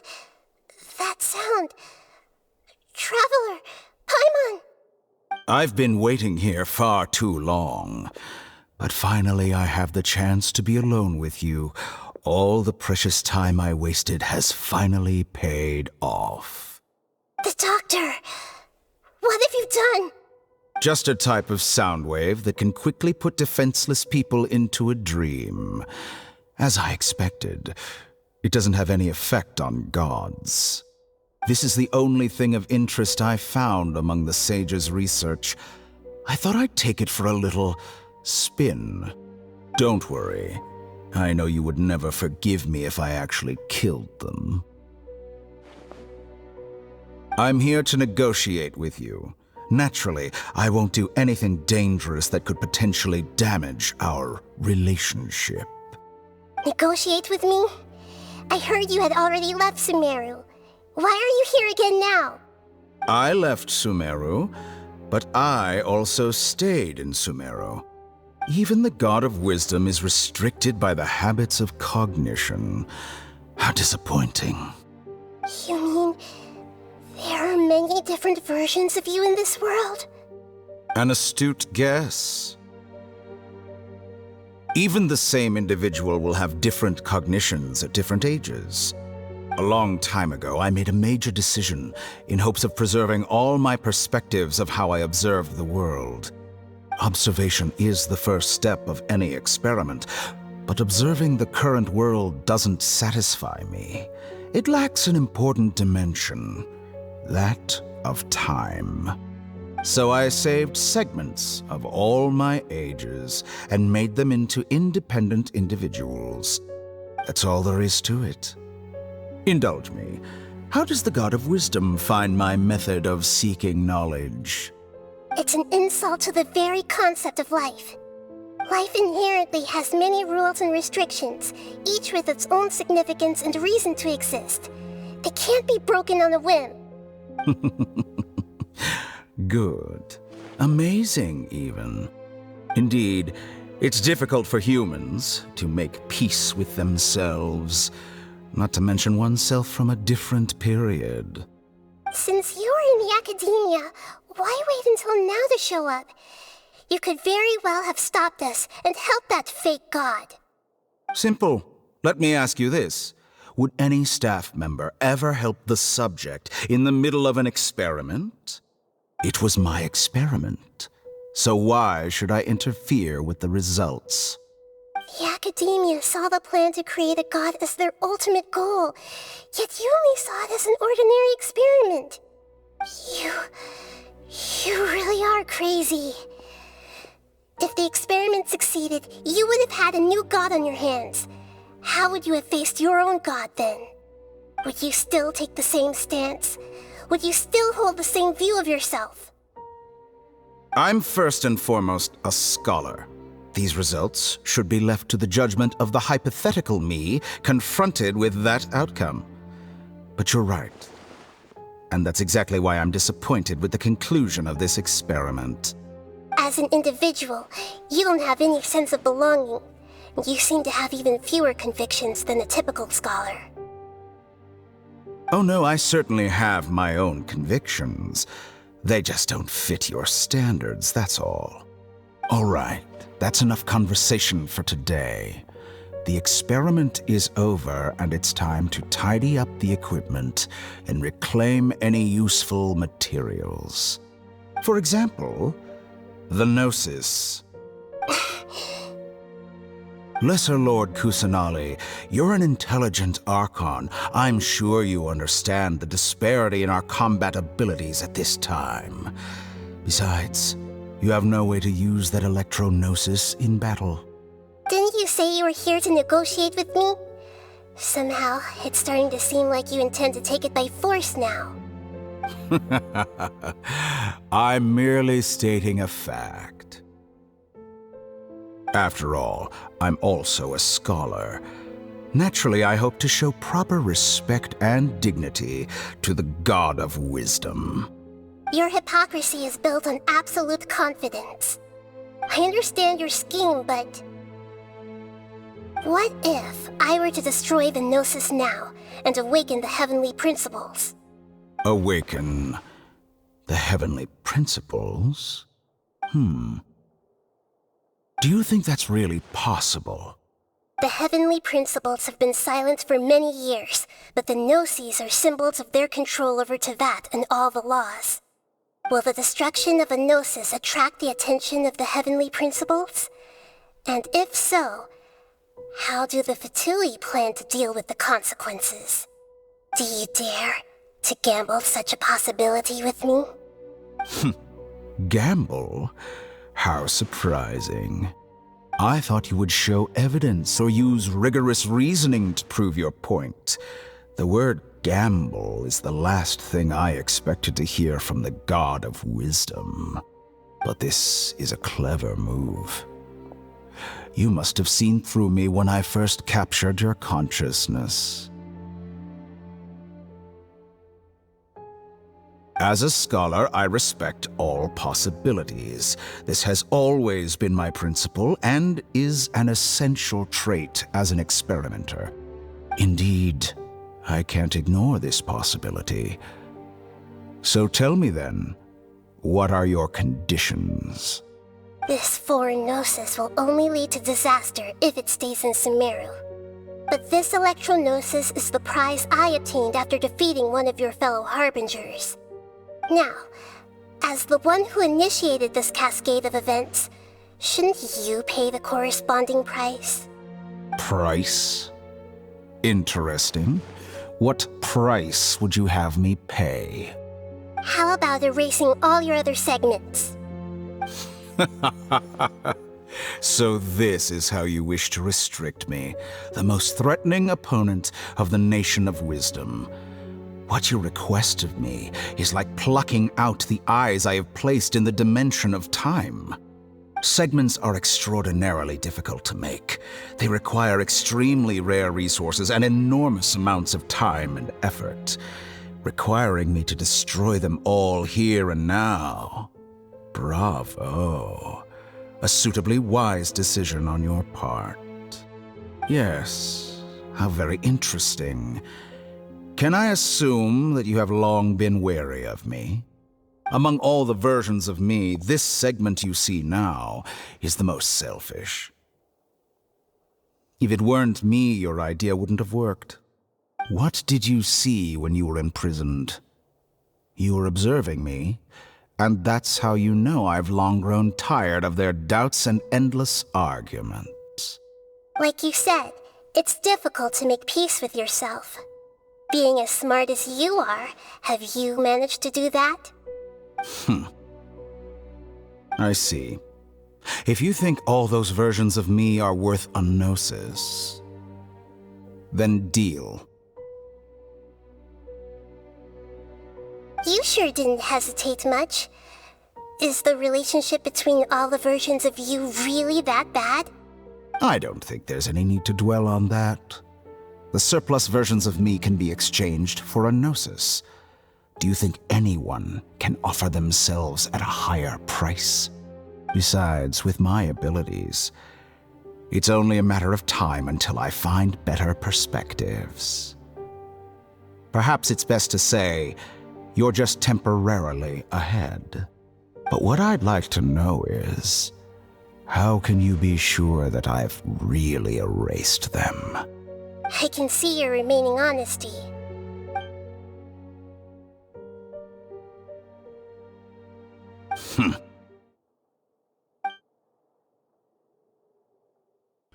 What a ridiculous decision! You can't be serious! How could I have been so short-sighted? You think this is the end? Wait, I'll have my revenge! You'll make Good this moment riddance. count. You will regret this! Well, have you confirmed that it's complete? Here, take it. The future of Sumeru City will be in my hands alone. I will shut down the Akasha and let curiosity and the thirst for knowledge drive the realm of academics once again. There won't be any further gaps for you to exploit. It truly pains me that my academic achievements have never been appreciated in my homeland. Of course, I have no interest in being rejected by this city for a third time. Another chess piece. And where is your dendronosis? Don't be greedy, Harbinger of Snezhnaya. No, this is a different transaction. If you intend to turn off the Akasha anyway, then there's no further use for the Gnosis of Sumeru, is there? Besides, isn't it the Archon's duty to deliver what's desired of the Seeker? Oh, judging from your expression, you don't seem to find the idea very agreeable. Then let's think of it this way. Since you're the god of wisdom, how about I exchange some knowledge with you? People exchanging knowledge with the God of Wisdom is the stuff of legends. Yet here you wish to exchange knowledge for the God of Wisdom's property. Arrogant as that is, it has piqued my interest. Let me ask you, have you in all your mighty knowledge ever heard the rumor that the skies of Tevat are fake? Huh? That's the secret hidden by Irminsul concerning the truth of this world.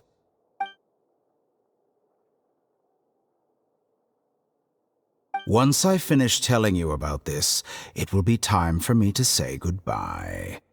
With negotiations, we've all gotten what we wanted.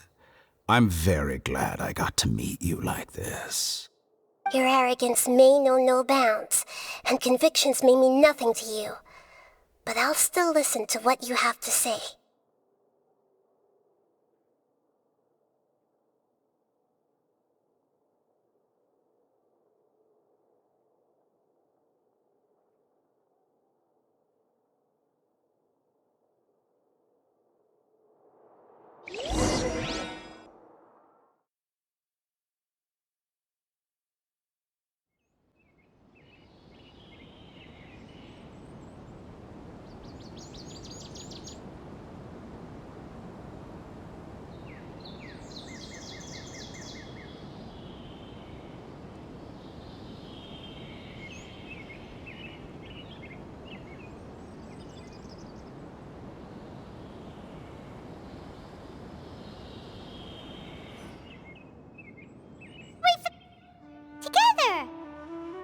Okay, wake her up.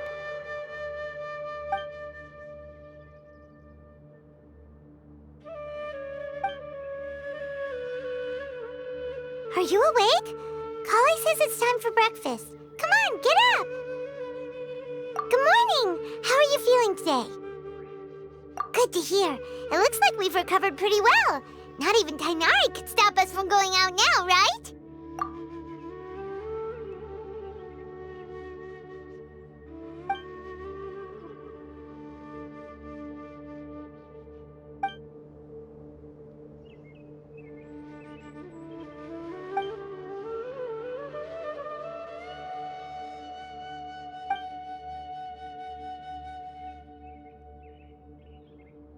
Traveler, let's go!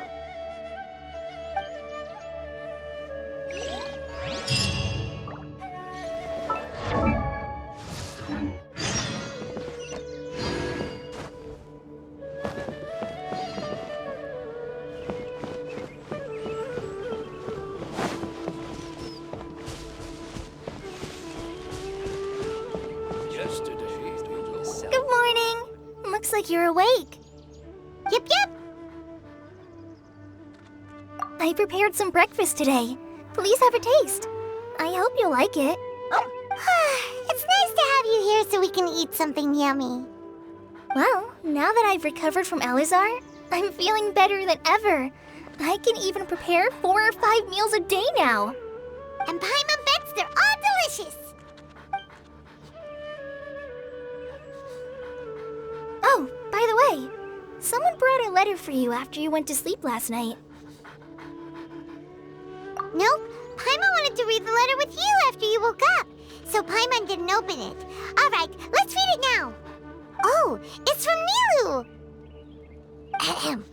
We're going to hold a feast at the Grand Bazaar and celebrate Cyano's reinstatement as the General Mahamatra. As heroes of Sumeru, please be sure to attend. I'll wait for you. The date of the banquet is written on the back. It's in 2 days. Oh, I've also heard that you've become heroes here as well. That's amazing.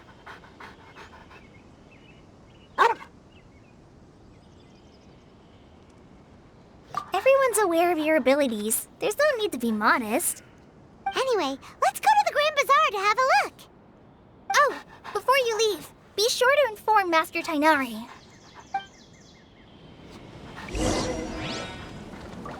Everything has been getting better lately, and my mood has been improving as well. You can come find me anytime if you need anything. You're welcome. I was just doing my duty. Remember to talk to Master Tainari before you leave.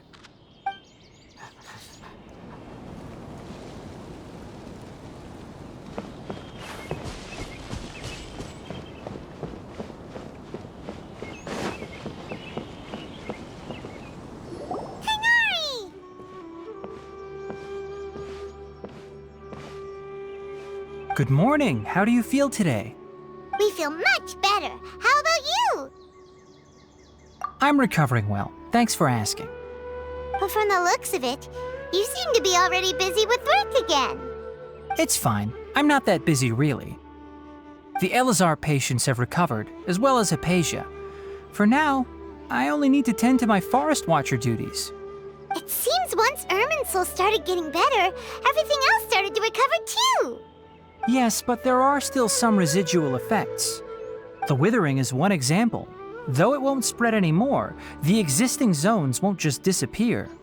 We forest rangers will still need to do the work. By the way, we have some good news. Cyno got his position back. This news is hardly new. He had already mentioned it to me before. Huh? You mean he was already here? Why didn't he come to say hi to us?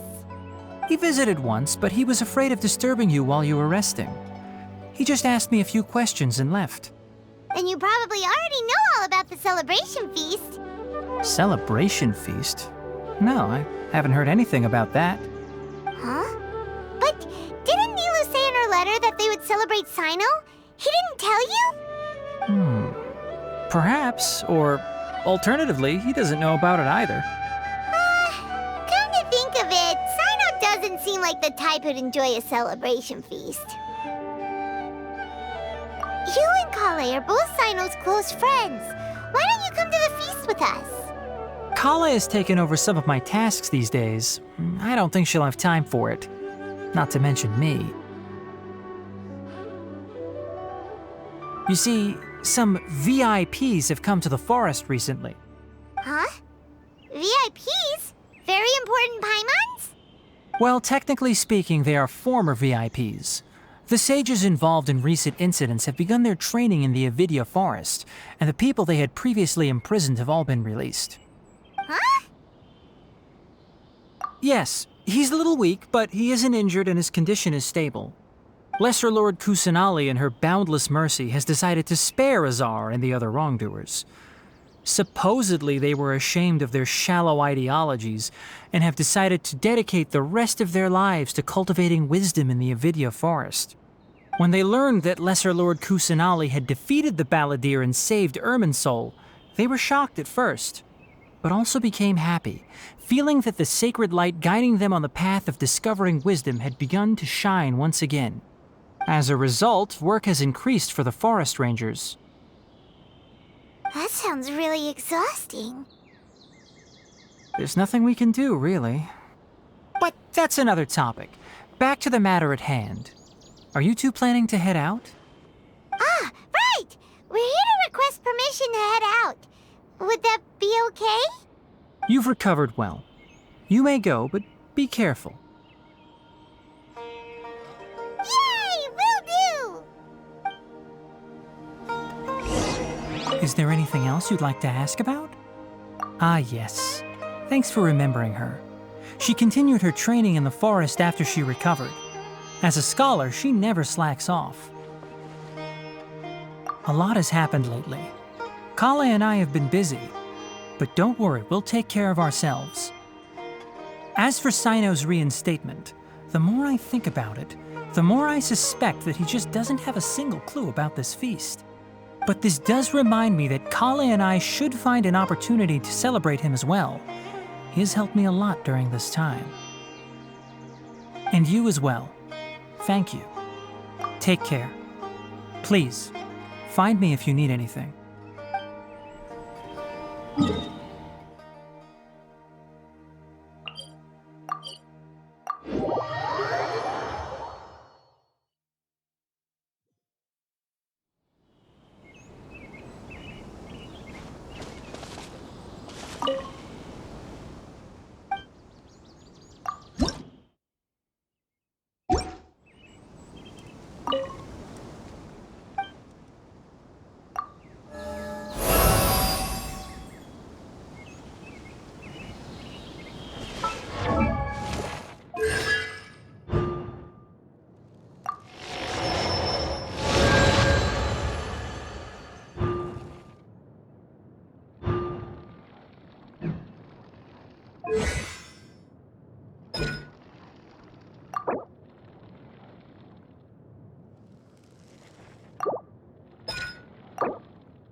Ad Astra Abyssosk. Welcome to the Adventurers Guild.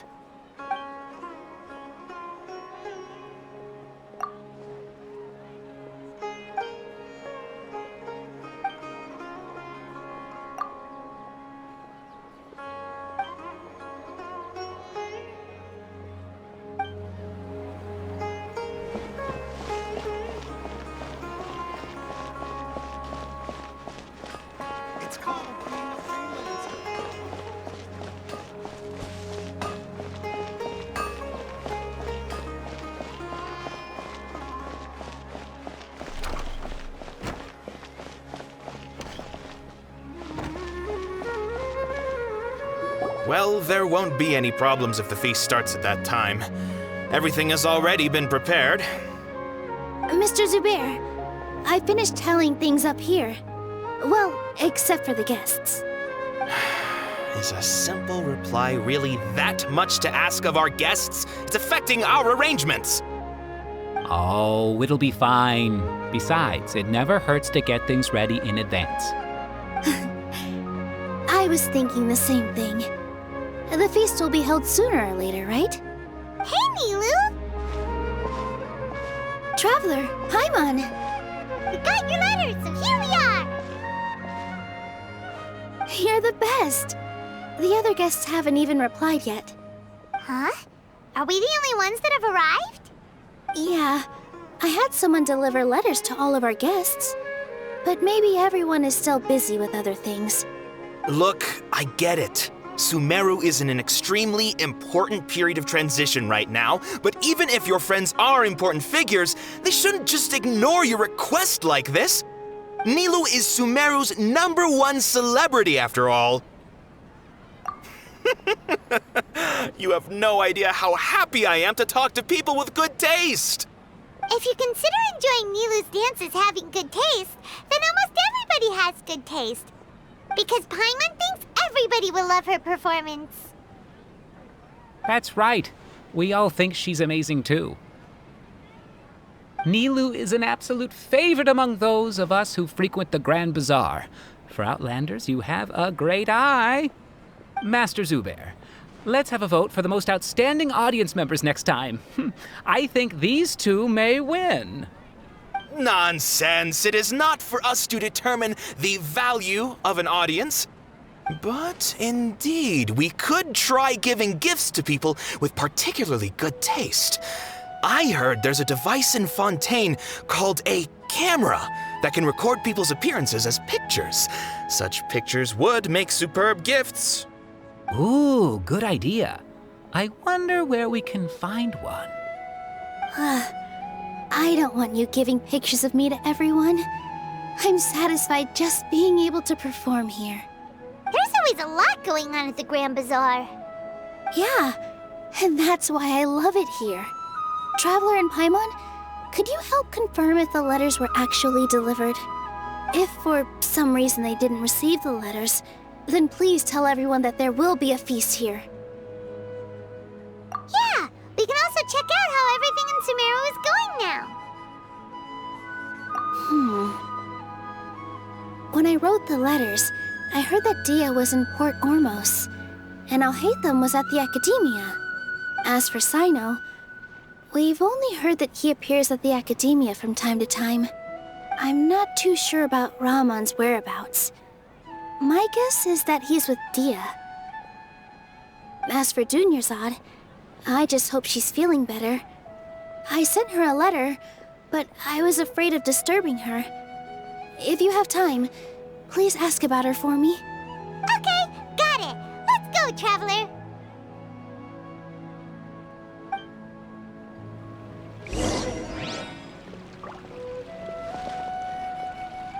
I'll go to the Adventurers Guild later and ask Ms. Catherine if she knows how to get one of those cameras. Yes, please do. I'm sure the audience would be thrilled at the chance of receiving commemorative gifts. It could be our special surprise that we prepare for everyone. I think it's an amazing idea. Who knows? If we take more pictures, they might even become the signature souvenir of the Grand Bazaar. And Nilu will become even more famous. Ha! It won't be long till people are fighting for front row at your performances. I've heard that this camera is not just something anyone can use as they please. It must be aimed properly, and subjects should pose for the best results. Oh, should we get ready then? Perhaps we should wear something a little more appropriate. No. I think we look absolutely fine. If anything, when we pose for this, clever invention, we should just be ourselves, You really think so?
Yes, it seems Scribe Alhaitham has gone to the House of Dana. You should be able to find him there.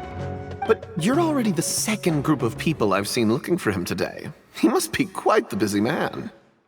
Oh? Who else was looking for him? Mr. Cavey was just here asking about him. You wouldn't believe how terrible their relationship is. And now you two are here. Don't tell me everyone's here looking for gossip about the sages. No way! We're strictly here on business. Ah, I see. Sorry, I thought maybe everyone's as interested in rumors about the sages as I am.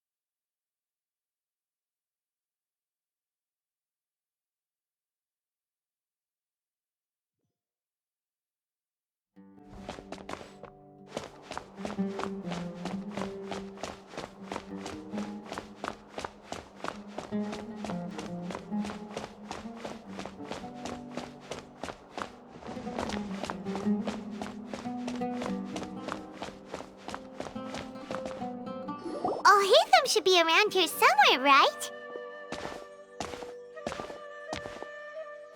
Oh, he's over there! But it looks like he might not have time for us.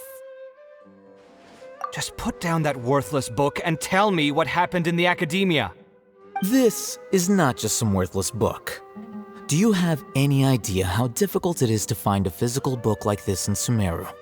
It doesn't matter. It's probably just another thing that you used your authority to get your hands on anyway. Just put it aside. Listen, I came back today only to hear that the sages have disappeared. Oh? You sound surprised. I thought you would already know the inside story. Would I be here asking you if I knew? You're the scribe, not me. So just tell me what you know already. Well, I almost became a sage. Huh? Oh, don't sound too surprised now. You're the renowned Kaveh, light of the Ksharawar. Besides, as a master builder and craftsman, chances are you'll be appointed as a sage too. Why do I feel like you don't really mean it? Huh. What makes you say that? Why would you question my heartfelt sincerity? Maybe it's because you've never said anything good about me before. Yeah, well, I share a similar sentiment, and anyone who knows you as well as I do would surely do the same. Oh, you... See? This is why I hate discussing anything with you. Your ridiculous and arrogant attitude always gets in the way. It seems that you really can't stand my personality. Ha! What was your first clue? Well, then you might as well move out of my house. Are you threatening me? Stooping to a new low, I see. Ugh, and don't change the subject. You, a sage? What a joke. The academia might as well just close tomorrow. Are they having a fight? Forget what's going on with the academia. Haven't you been busy with your construction project? Tell me, when are you going to build yourself a mansion? Don't get me started. I get angry just thinking about it. So, what great building did our master architect work on this time? Like I need to tell you. Keep your nose out of my business. No, I think we deserve to know. Where were you when Sumeru needed you most? I was in the desert for a large project, but considering Haravatat's utter ignorance of architectural and aesthetic matters, you probably wouldn't understand. Which is truly unfortunate. I can only pity the man who doesn't understand the first thing about beauty and romance. Unlike a true... hold on, wait a second. What do you mean by when Sumeru needed me most? Well, while you were out fiddling around in the desert, many people came together to save Sumeru from a crisis. Ha! And you think I'd believe that? Look, All you really need to know is that Azar and all his accomplices have all been overthrown. Huh? What nonsense are you talking about? It's no skin off my nose if you don't believe me. It's not like my Darshan was the one trying to apply for funding from the Grand Sage. Yours, though, on the other hand... You know what? I'll ask around. I'm sure someone knows what's going on here. You're dead if I find out you're lying to me.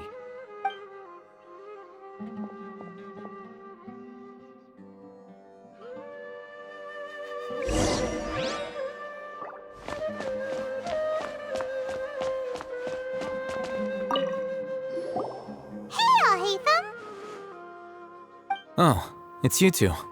What's the matter? We're running some errands for Nilu. Have you received her letter? Letter? Nilu said she sent out a letter inviting everyone to a celebration feast in 2 days at the Grand Bazaar. We'll also be celebrating Zaino's reinstatement as General Mahamatra. If she addressed the letter to all Hatham of the Academia, then the letter should have gone to my office. I've been busy these days, so I haven't had time to check for any new mail at my office. I only now have some free time to attend to personal matters. Have you always been so busy with your work? Of course not. I'm only busy these days because several sages have been dismissed recently and the whole academia was practically turned upside down. Kainari told us they all went to train in the Avidia Forest. Apparently they will spend the rest of their lives there. That is already the best possible ending for the likes of them. 4 of the 6 great sages were possessed by their desire for power and attempted to create a new god. In order to pull it off, they even imprisoned the other 2 rational sages. To imagine such things could take place in the academia. I don't know where to begin. Yeah, you're right. Feels kind of strange to hear them called that after all this time. But then again, the 6 great schools sounded pretty impressive too. Yes, at least that's how they're supposed to sound. It's said that when the Academia was first founded, the Dendro Archon herself established the 6 great schools, each representing one of the 6 different types of wisdom. Numerous Darshans have sprung up and faded. Only the 6 Darshans attaching themselves to the 6 great schools have stood the test of time and obtained permanent seats in the Academia. Now, the 6 Darshans are nearly synonymous with the 6 great schools, and the leaders selected for the schools are the 6 great sages. Among the 6 great sages, there is one central leader, the Grand Sage. Unfortunately, only the sages from Vahumana and Amorta remain now. They were imprisoned for opposing Azar and were only rescued after Azar's downfall. So who's managing things in the other 4 schools now? Do they need to find someone new? Yes. Normally, new sages are selected based on a strict set of criteria. Oh, didn't you just say something about becoming a sage? If they pick you, then we'd have a huge connection in Sumeru. Yes, about that. You didn't let me finish my sentence. The person in charge of personnel affairs nominated me to be the Grand Sage in place of Azar and help Lesser Lord Kusanali manage the Academia. But I refused. Huh? But why? Can't you be a little more ambitious? I'm not even interested in being one of the 6 great sages. Like I said before, I don't like being a leader. Oh, all right. So are you busy these days trying to find others to take the job? That's not my job either. I'm only responsible for handling important affairs within the Academia before the new sages take office.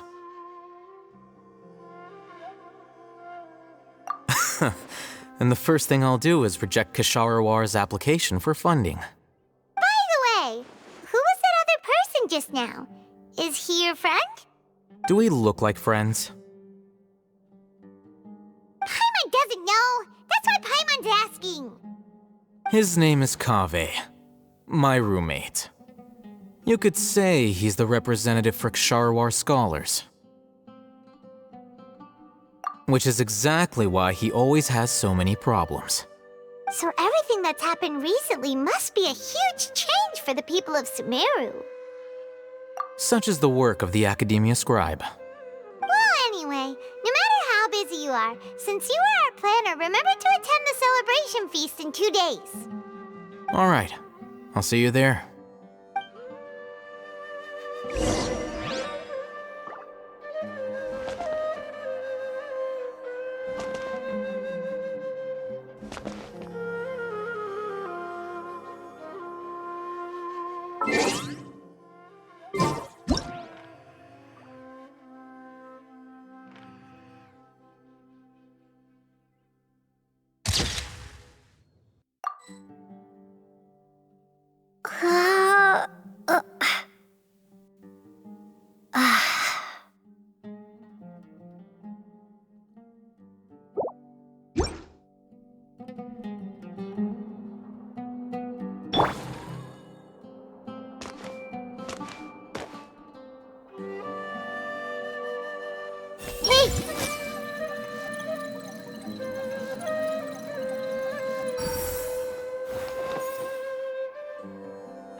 This is Port Ormos.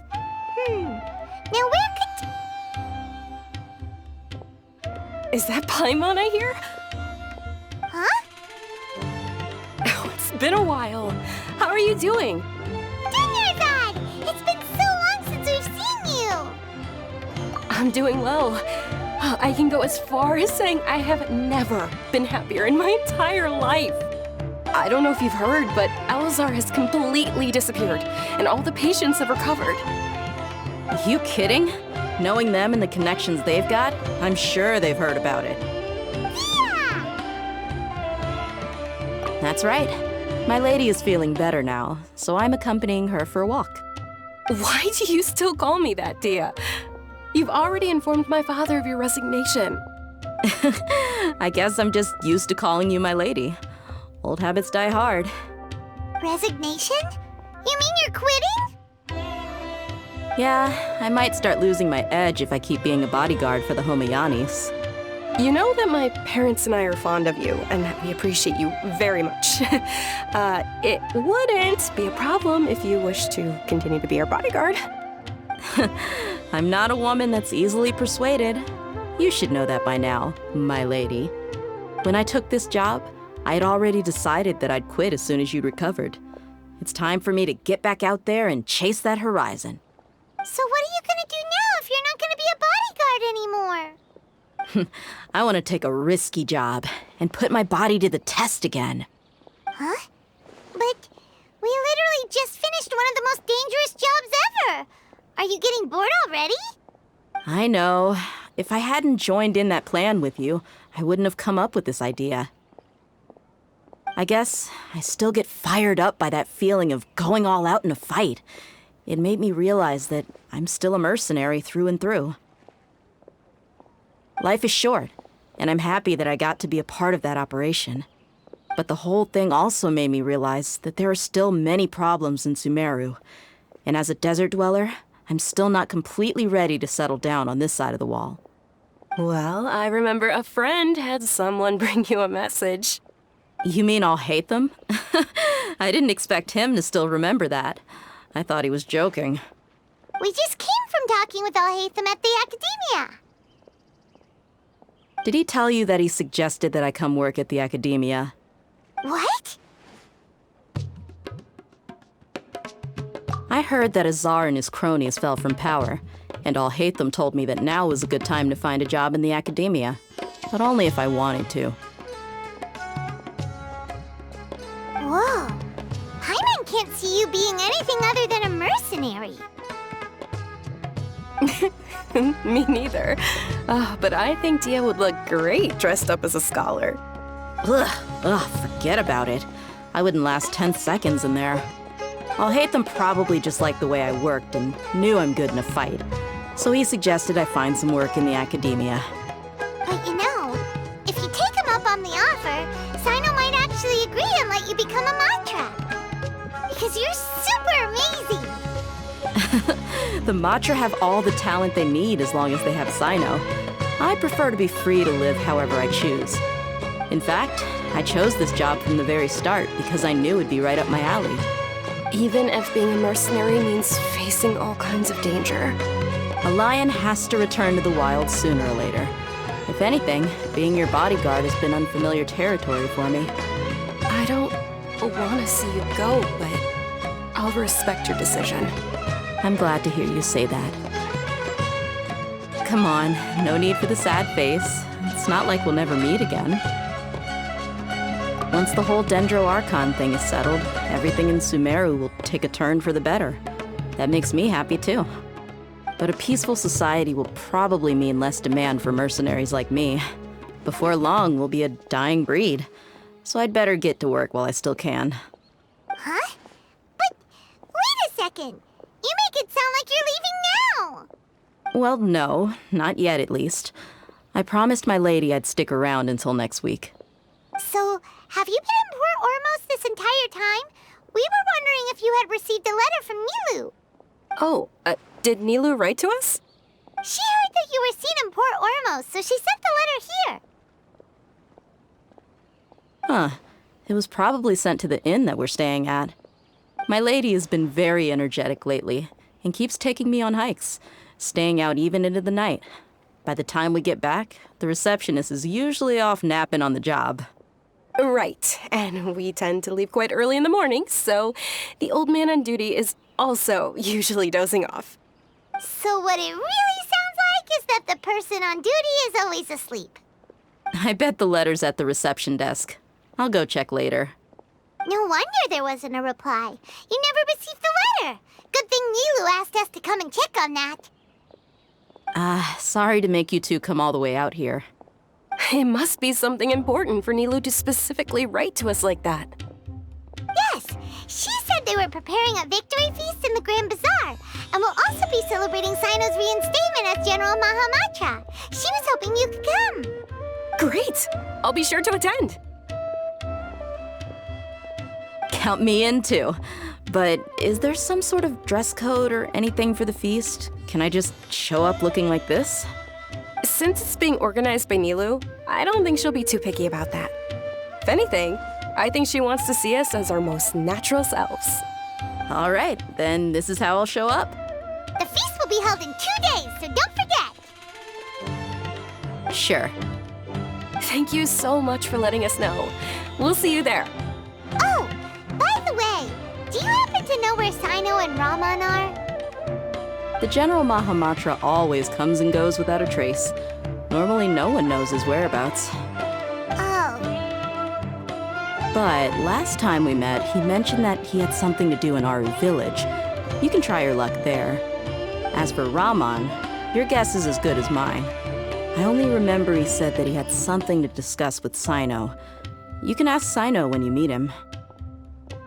Don't mention it. You'd better get going. All right, on to our next stop.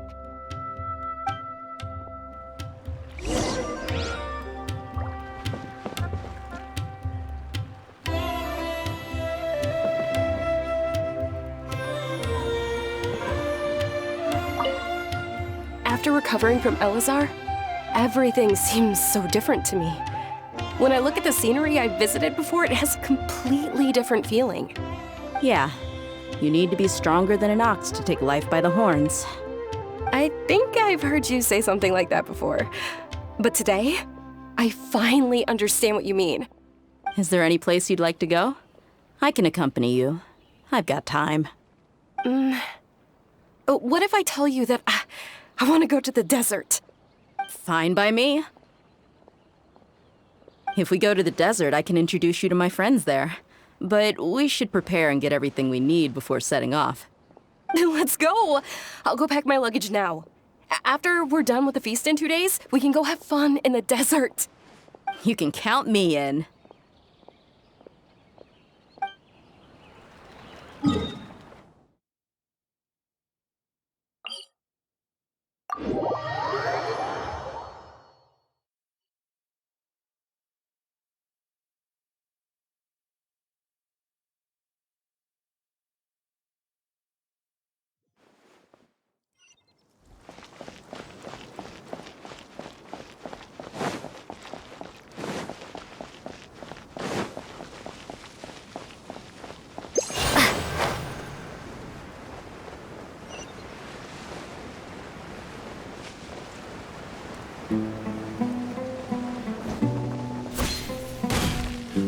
It's been a while since we last visited Aru village.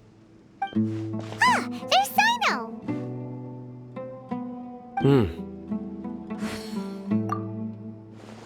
What brings you here?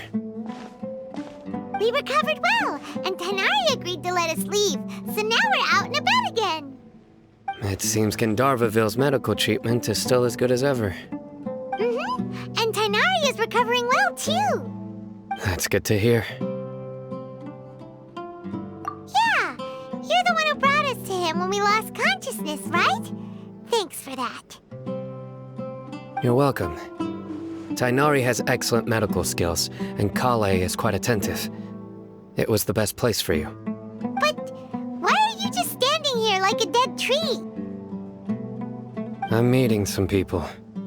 Oh, you mean Candace? I've already talked with Candace and the village chief. They're still at the usual place. You can go there if you'd like to see them. But you know one of the people I'm meeting as well. Oh, by King Deshret's blessing, my friend suddenly appears in the desert. Don't tell me you've run into trouble and need us to help now. Raman! And, Sataria? Oh, you know me? Oh, well, you're pretty famous in the academia. Don't worry, these are our friends. No need to be so guarded. I see. I'm doing well. Many good things have happened recently. Same here. Really, I feel that my whole life has started to shine after suddenly finding a new direction. Oh, tell us everything. Yeah, you go ahead. All right, well, I suppose I should start by saying I've decided to leave the academia. What? It's not that I've given up on being a scholar. Instead, you could say I've found a new identity. I will no longer pursue research like a typical scholar, but I have not completely given up on my relationship to knowledge either. I can see what you're saying now. What do you mean? I plan to leave the academia and return to teach here in the desert. Wow, so you want to become a teacher? Sataria will return to support education here and teach people from the desert. She can't teach everyone on her own, but there are many of us Eremites all over Sumeru. She came to discuss a collaboration with me and hoped that I could bring her ideas to the Eremites. Yes, it's my hope that the Eremites can help me select a group of smart people with the best aptitude for teaching. I'll teach them, and after they've finished learning from me, they can go educate more people. That is the true meaning of education and the spreading of knowledge. The people of King Deshret suffer from sandstorms, exile, and ignorance. Miss Sataria is more than welcome to come teach here. Her arrival is like a star shining in the desert night. The stars have always guided caravans, thieves, soldiers, and travelers who get lost in the night. They lead those in the dark out of trouble and back to safety. Oh, please, where's all of this coming from? I'm starting to feel a little embarrassed. You deserve these compliments. Mercenaries are accustomed to danger and don't fear death, which is why we recognize extraordinary actions that common people would easily overlook. Sataria's idea will bring much good to many people. At first, I feared it was destined to fail. Everyone knows that the academia doesn't allow scholars to teach in the desert without permission. As you know, all knowledge is under their surveillance and control, and very few desert dwellers are as lucky as me. But what I heard at that time has been haunting my heart, as if there were lightning bolts constantly bombarding my soul. Sataria, you tread a treacherous path, and the longer you ignore it, the tighter the academia's grasp on you will become. Sataria, why haven't you gone home? Never forget that the desert that belongs to you lies elsewhere. Miss. These words sparked something in me, and I knew that I had to bring something back to my people after going home. I gathered up the courage to approach the Grand Sage, only to find that he was no longer at the academia. Lord Sino told me that Azar didn't belong there anymore. Azar has received much-needed punishment. Though, if you ask me, it may have been too light. You probably have already heard. Lord Sino helped me obtain permission to leave the academia for the desert, and accompanied me here to discuss collaboration with members of the Eremites. My plan was able to go smoothly thanks to him and Rahman. You're all doing so much for the desert. Aside from that, I also have some other business to discuss with Sino. Lesser Lord Kusanali has allocated many resources to support and develop the desert. I've done some business for her, and part of it required the assistance of the Eremites.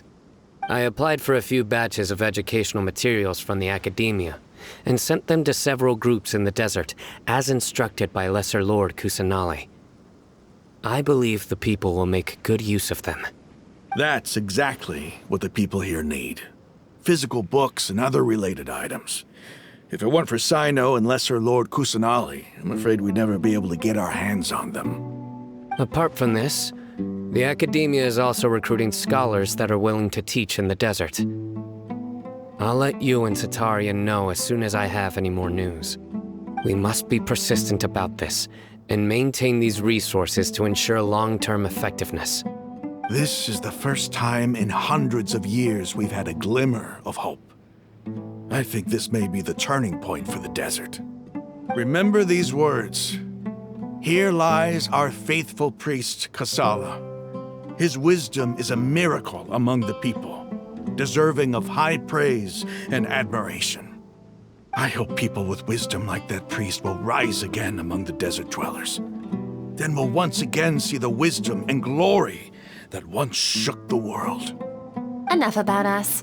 Are you here to discuss some business too? No, not at all. We're actually here on behalf of Milu. Nilu wanted to write to everyone, but she wasn't sure where the letters should be sent, so she asked us to come find everyone personally. A celebration feast will be held in 2 days at the Grand Bazaar. She hopes that all of you will be able to attend. At the feast, we'll also be celebrating Sino's reinstatement as General Mahamatra. Although, judging from your appearance, it seems you've already been reinstated. Paimon thought you would only start working for the Academia after the feast. Celebration? Feast? It's the first I've heard of it. Tighnari was right. He really didn't know. This feast is for you, Sino. Sounds to me like you'll have to be there. It's rare to see that kind of expression from Lord Sino. You must not like feasts very much. No, not really. But I'll go. Well, I still have a lot to handle here. Besides, I need to look after Miss Sataria in the desert, so I'll have to pass. I'm afraid I won't be able to join you. Although, if you'd be so kind, please give a message to Miss Nilu for me. The message is, I'm sorry for how I treated you before, but now I understand the beauty of your dance. It's like a light shining in the sky. You and the art you symbolize are not only beautiful, but also lively and powerful, so much so that it was prohibited. Please keep dancing, and someday I'll be able to appreciate your art in person. Okay, we've got all that down. Our job here is complete as well. Oh, Sino, remember, party's in 2 days. Make sure you're there. Got it.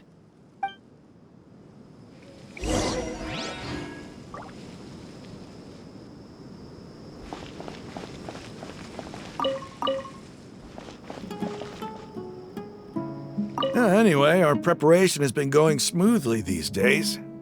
Can such good things really be happening in the desert? It's almost hard to believe. Yes, even if you can't bring yourself to believe it, you should at least believe in those of us who are working hard to make it a reality. Indeed. Take it one step at a time. There is still a long journey before you. What heartwarming words.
Keep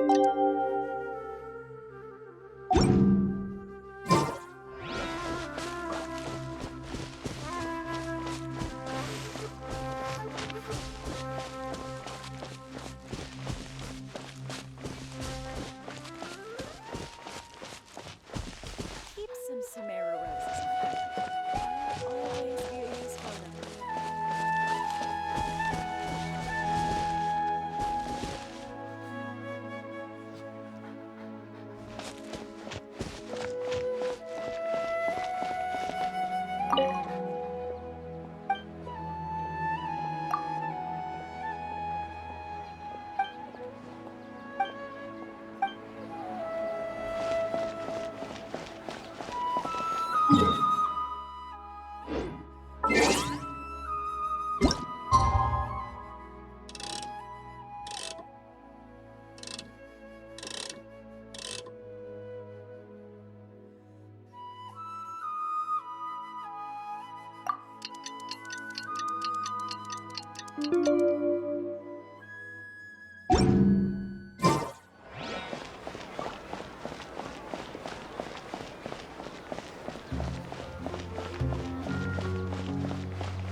Today's the big day!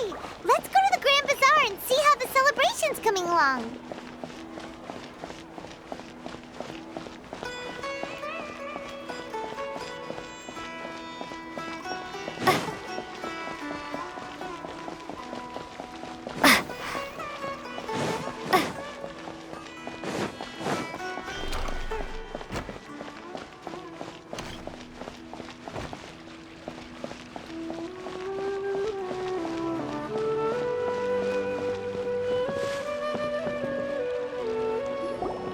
Everybody's already here.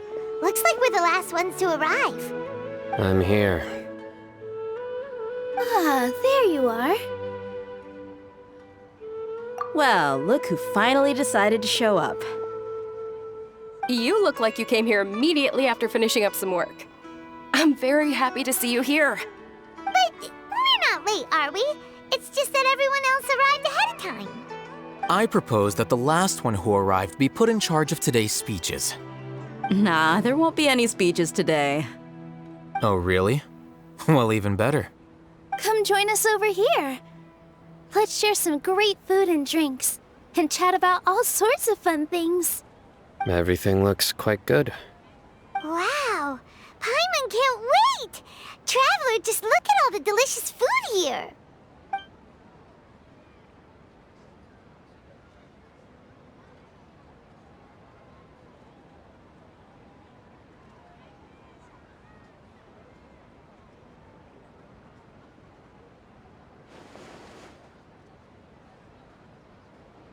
Whoa! It's so delicious! Oh, this grilled meat tastes amazing! The food was specially prepared for you by everyone in the Grand Bazaar. And we have gifts that were sent by the residents of Sumeru City when they heard we were holding a feast. Everyone that came said that you saved Sumeru and wanted me to thank you all on their behalf. Ah, feels kinda nice to be seen as a hero. I could get used to this. Being a bodyguard is also a hero's job. You've always been amazing, Dia. My lady sure has a way with words. Thanks. I'm glad to hear it. And I'm happy to meet everyone that participated in the great plan. Don't mention it. Come to think of it, we've really done something impressive together. It's unbelievable.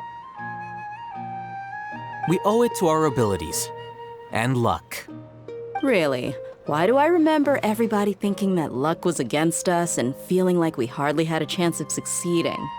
That's how I remember it too.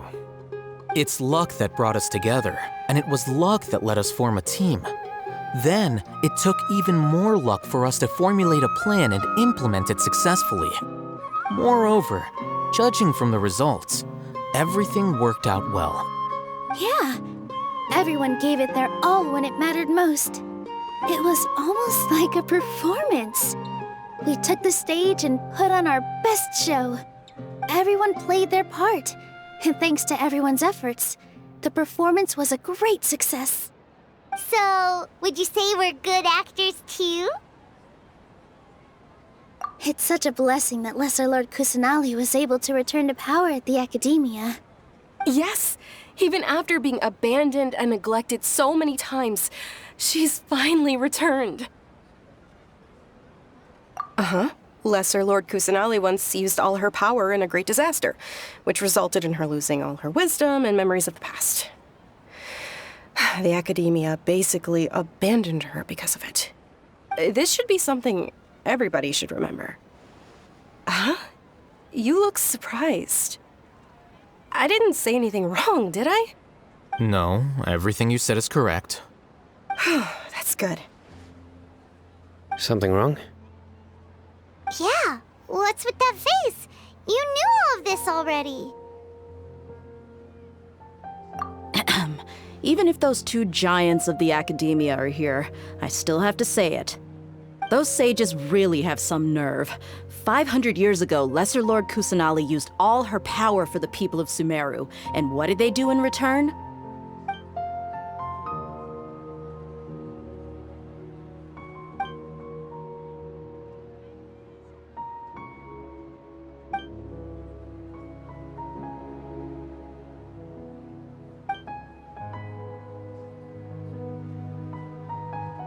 If you bite the hand that feeds you, don't act surprised when it turns into a knuckle sandwich, right, Sino?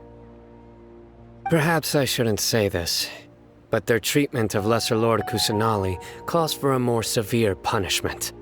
You could simply tell Lesser Lord Kusanali that you wish to have Azar and his accomplices severely punished. I respect our deity's decision, and won't interfere in any way. While we're on this topic, why didn't you accept the Academia's invitation to become the Grand Sage? Are you trying to say that I'm fit to be a sage? Not at all. But every person handling the selection process has said that you are the most suitable candidate to lead the Academia right now. Why? Because he dethroned Azar from power? Could you try to put it another way? This is a good thing, yet you're making it sound like I overthrew Azar for my own personal gain. But seriously, though, I always wondered if you had some personal motives behind it. I did have my own motive, but it had nothing to do with being a sage. If the rules of our nation were suddenly cast by the wayside, then it wouldn't be long until chaos ensued. I had no intention of letting their dreams disrupt my life. By that, you mean your life working as the Academia's scribe? Precisely. Wait, is that all? So, that's the only reason why you joined us and came up with all those plans? It's reason enough. You've certainly got quite the personality. You flatter me. All right then. How about you? You've already resumed work as the General Mahamatra, right? That's right. Will you be happy with that life? It's not about being happy. There are merely a lot of things that I must do. Even so, keep your spirits up and try to be happy, okay? And try to smile more every day, just like I'm doing now. Thank you. I'll keep that in mind.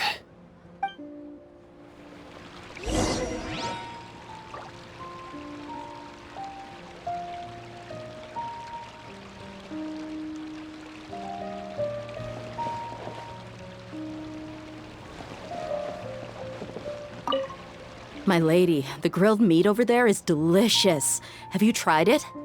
Yes, I also tried some fruit just now. Oh, they're very sweet. What an amazing place to relax. No wonder everybody likes to rest at the Grand Bazaar. You said it. Oh, look who else is here. Hello. Oh, I'm so happy Nilu invited everybody. Oh, now I have the chance to meet all the heroes. Hey, less of that polite chit-chat and more eating and drinking. The feast is about having fun, not stuffy formalities.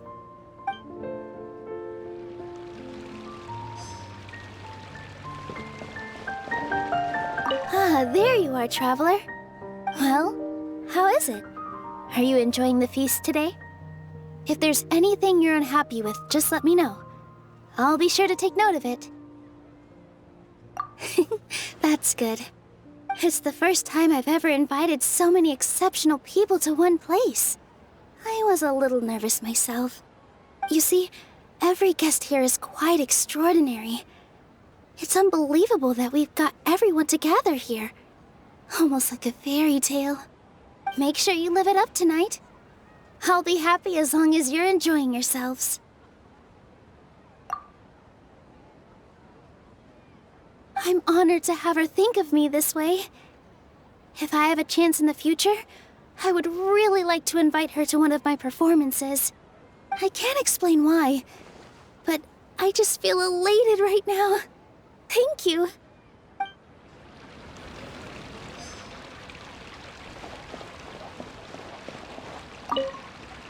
I seldom participate in such lively gatherings, but the atmosphere here is quite good. No, this gathering today has a unique meaning. The Grand Bazaar is lively because the people here feel happiness from the bottom of their hearts, unlike the farces at the Academia. That happiness is an emotion that'll be forever alien to those bookworms who have driven themselves insane by studying. I seem to have taken both keys when I left the house. Oh well.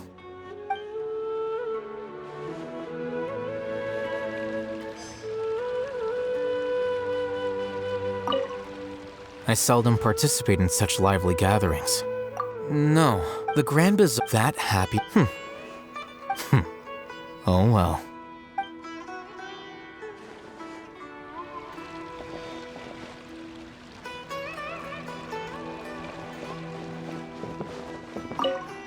The atmosphere here is good, and everything is delicious. Yeah. I don't often come to such places, but it feels quite good.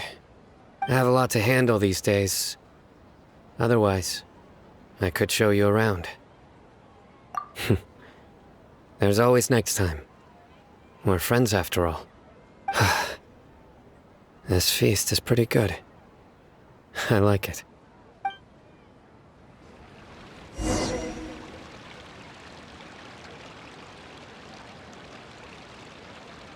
Hey, what's wrong? Your head is starting to droop.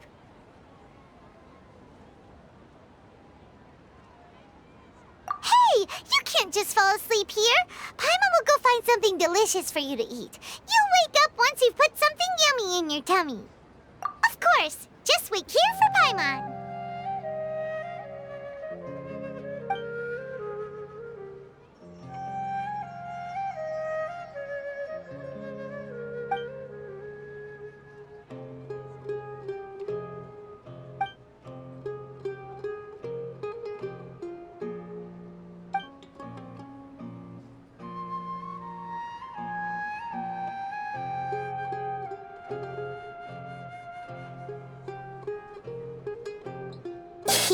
It's me.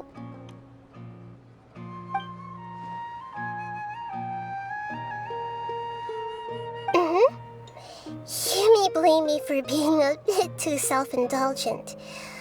I was thinking about talking with you, and the next thing I knew, I had made a connection with you. The connection between us is amazing. It's like flora and the fence it grows upon.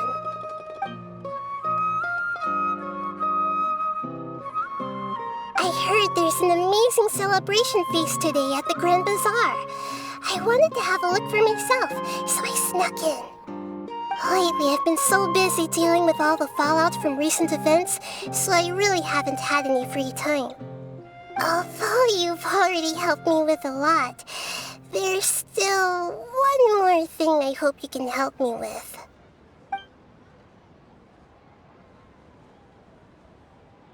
Please say thank you to everyone for me.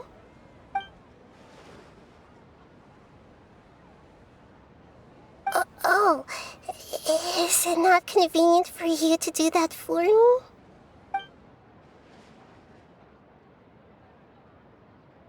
But if I just show up all of a sudden, people will become all quiet and stiff, won't they? What if I end up scaring them and ruining this wonderful feast? That'd be the last thing I want.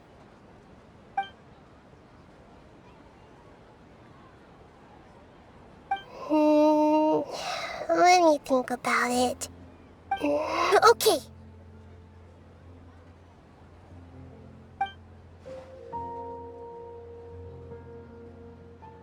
Yes, I have.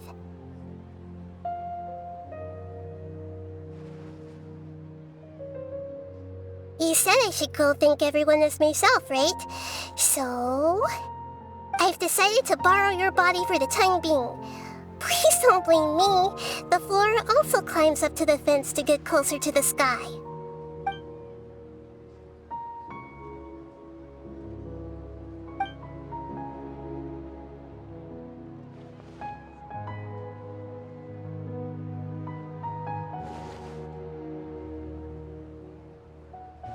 Everyone! Are you awake now? Paimon was just about to bring you the food. It's me. Huh? That voice. Nahida? Hold up, what's going on? I didn't expect to have a conversation with the consciousness of Lesser Lord Kusanali in the Grand Bazaar. Interesting. Is this also a part of the feast? No, of course not. Are you Lesser Lord Kusanali? Hello, Nilu. You know who I am? Yes, I already know every one of you. Nilu, Alhaitham, Sino, Dia, Paimon, and Dunyarzad.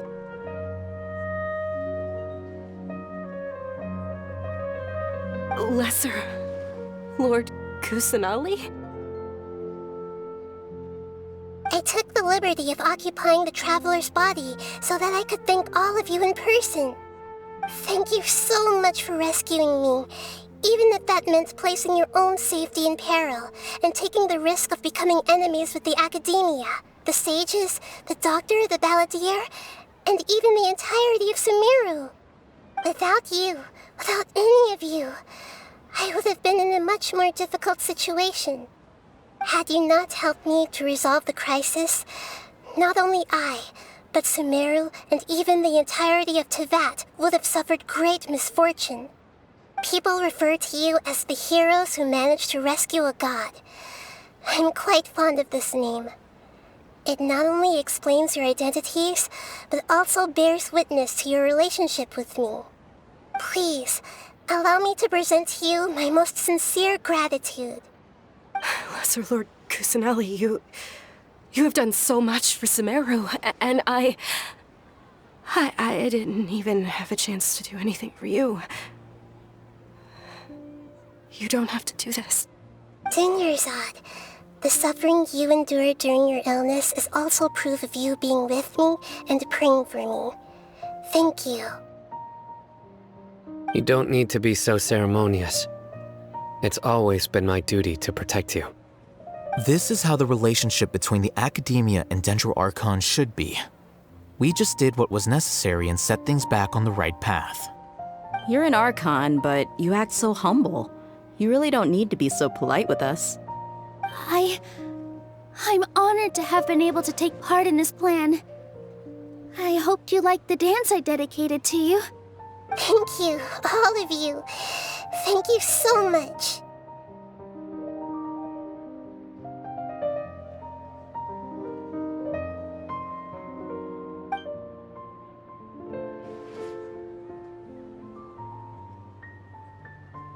Yeah.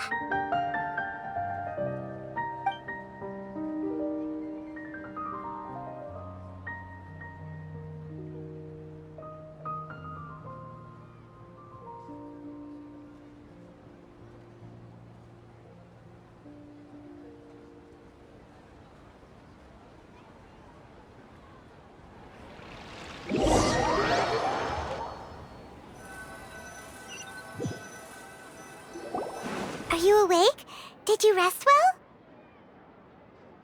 After Nahida left, you ate a lot of food. You've become a glutton. That just means you still have a lot to learn from Master Paimon, the Sage of Gluttony! Alright, since you're awake now, should we go and have a chat with Nahida? She should be in the academia right about now. If you have any questions, now's your chance to ask.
Hello, Traveler and Paimon.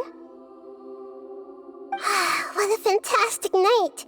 I'm still immersed in all the happiness and joy, like a candle floating on water. So are we, and that's why we're here to talk with you. Is there anything you want to know?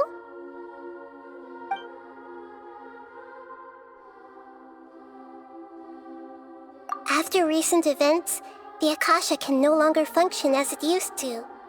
I've given it some thought, and have decided to shut it down permanently. But this is definitely not a bad thing. Even from the beginning, I've been planning to shut it down. The Akasha's centralized administration of knowledge has always restrained people's curiosity and curtailed the number of paths available to them. I don't think this is good for Sumeru. Although people may initially feel a little uncomfortable with the loss of the Akasha, they will soon understand that this life is more suitable for them. And as for the future of Sumeru, I'm preparing to regain control of the academia. The former sages have received their punishment, but the new sages have yet to be selected. I will oversee the process personally. I hope that the new 6 great sages will be more focused on academics. Sumeru needs such leaders more than ever. The other big issue is the people of King Deshret. All the residents of the desert, in fact. They have been mistreated for far too long. I've already taken some measures to address this. It will take some time to rebuild everything, but no matter if it's culture, friendship, or trust, we will rebuild it.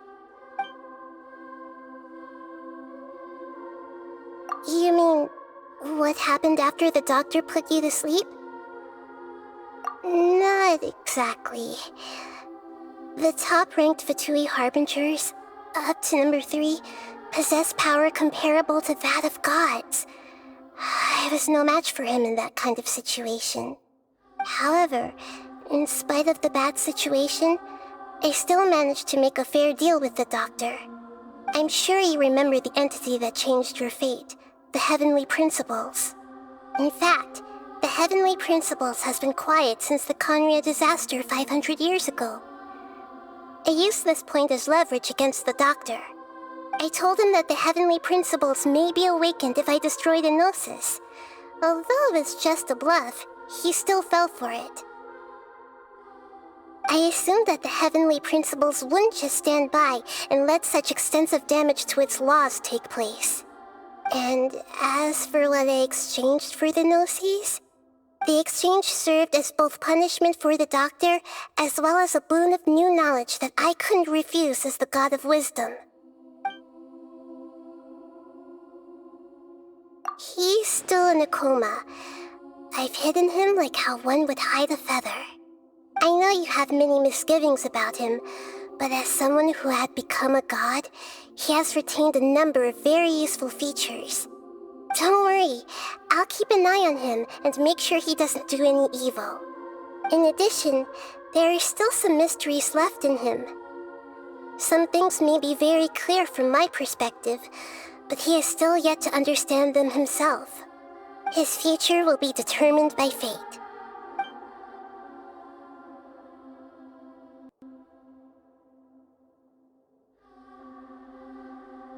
Is that where you're headed next? Fontaine, the Nation of Justice? As far as I know, that nation operates in the judicial system. Does their Archon personally judge people? No, there's a Chief Justice in Fontaine. Generally speaking, the Hydra Archon, Focalor, won't preside over individual trials. However, even then, Focalor will still make herself present at just about every trial. It seems that she just likes to immerse herself in that sort of atmosphere. As Archon, she still reserves the right to influence the final verdict. Anyway, let's just say she's got, a very unique personality.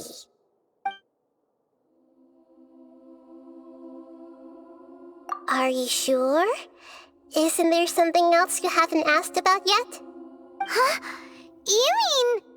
About your brother. While you were resting at Gandharvaville, I took some time to perform an Irminsul search for information on your brother.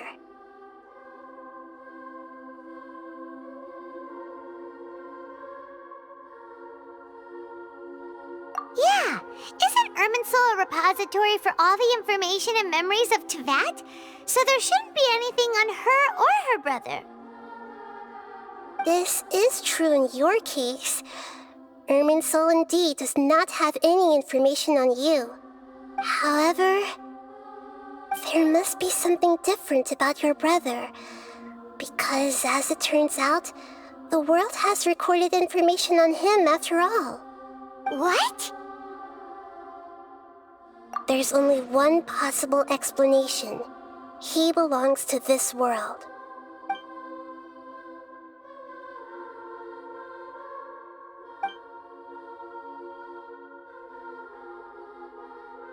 But nothing about this makes any sense! Wasn't this your first trip to Teyvat?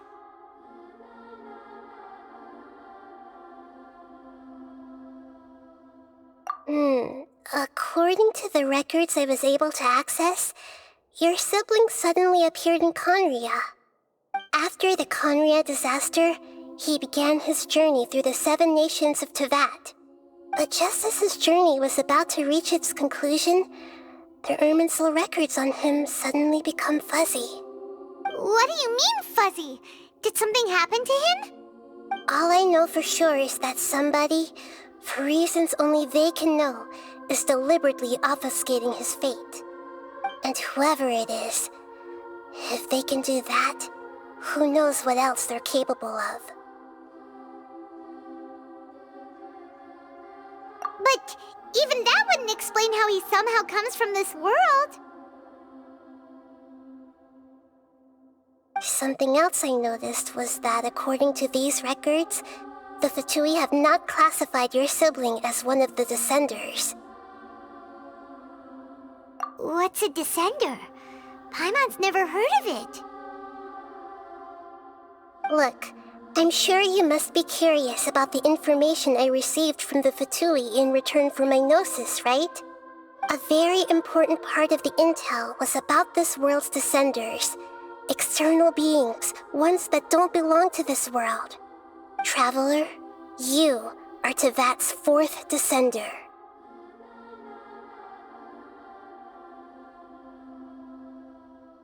Huh? So the Fatui count 3 other Descenders before the Traveler, and her brother isn't even one of them? That's right. My current hypothesis is that the first Descender was likely what we now call the Heavenly Principles. As for the other Descenders, I still need to verify their existence. It could take me some time. Paimon's head's about to burst from all this crazy new information. And yet, even knowing all this, I'm sure you must still have a lot of unanswered questions. I must say, I truly regret that I can't help you more as the God of Wisdom. There are many questions in my heart as well. I will need some time to go through each one of them. And soon, you'll also begin your journey anew and depart from Sumeru. I'm very interested in your future. It's a journey that can't be observed or recorded by this world. If fate is the ultimate knowledge, then your future will be the ultimate fate. I'm sure glad we got to meet you, Nahida. The pleasure is all mine. I can't thank you enough. Alright, that's enough talk for today. If you ever miss me, just close your eyes, and maybe I'll appear in your dreams.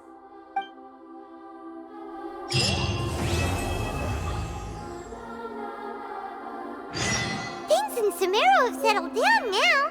Paimon bets people will be coming up with new and interesting ideas at this time.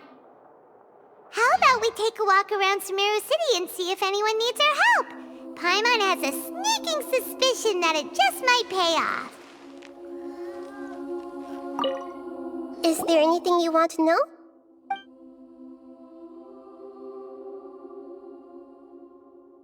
And soon, you'll also begin your journey anew and depart from Sumeru. I'm very interested in your future. It's a journey that can't be observed or recorded by this world. If fate is the ultimate knowledge, then your future will be the ultimate fate. I'm sure glad we got to meet you, Nahida. The pleasure is all mine. I can't thank you enough. Alright, that's enough talk for today. If you ever miss me, just close your eyes, and maybe I'll appear in your dreams.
Ready to do my utmost.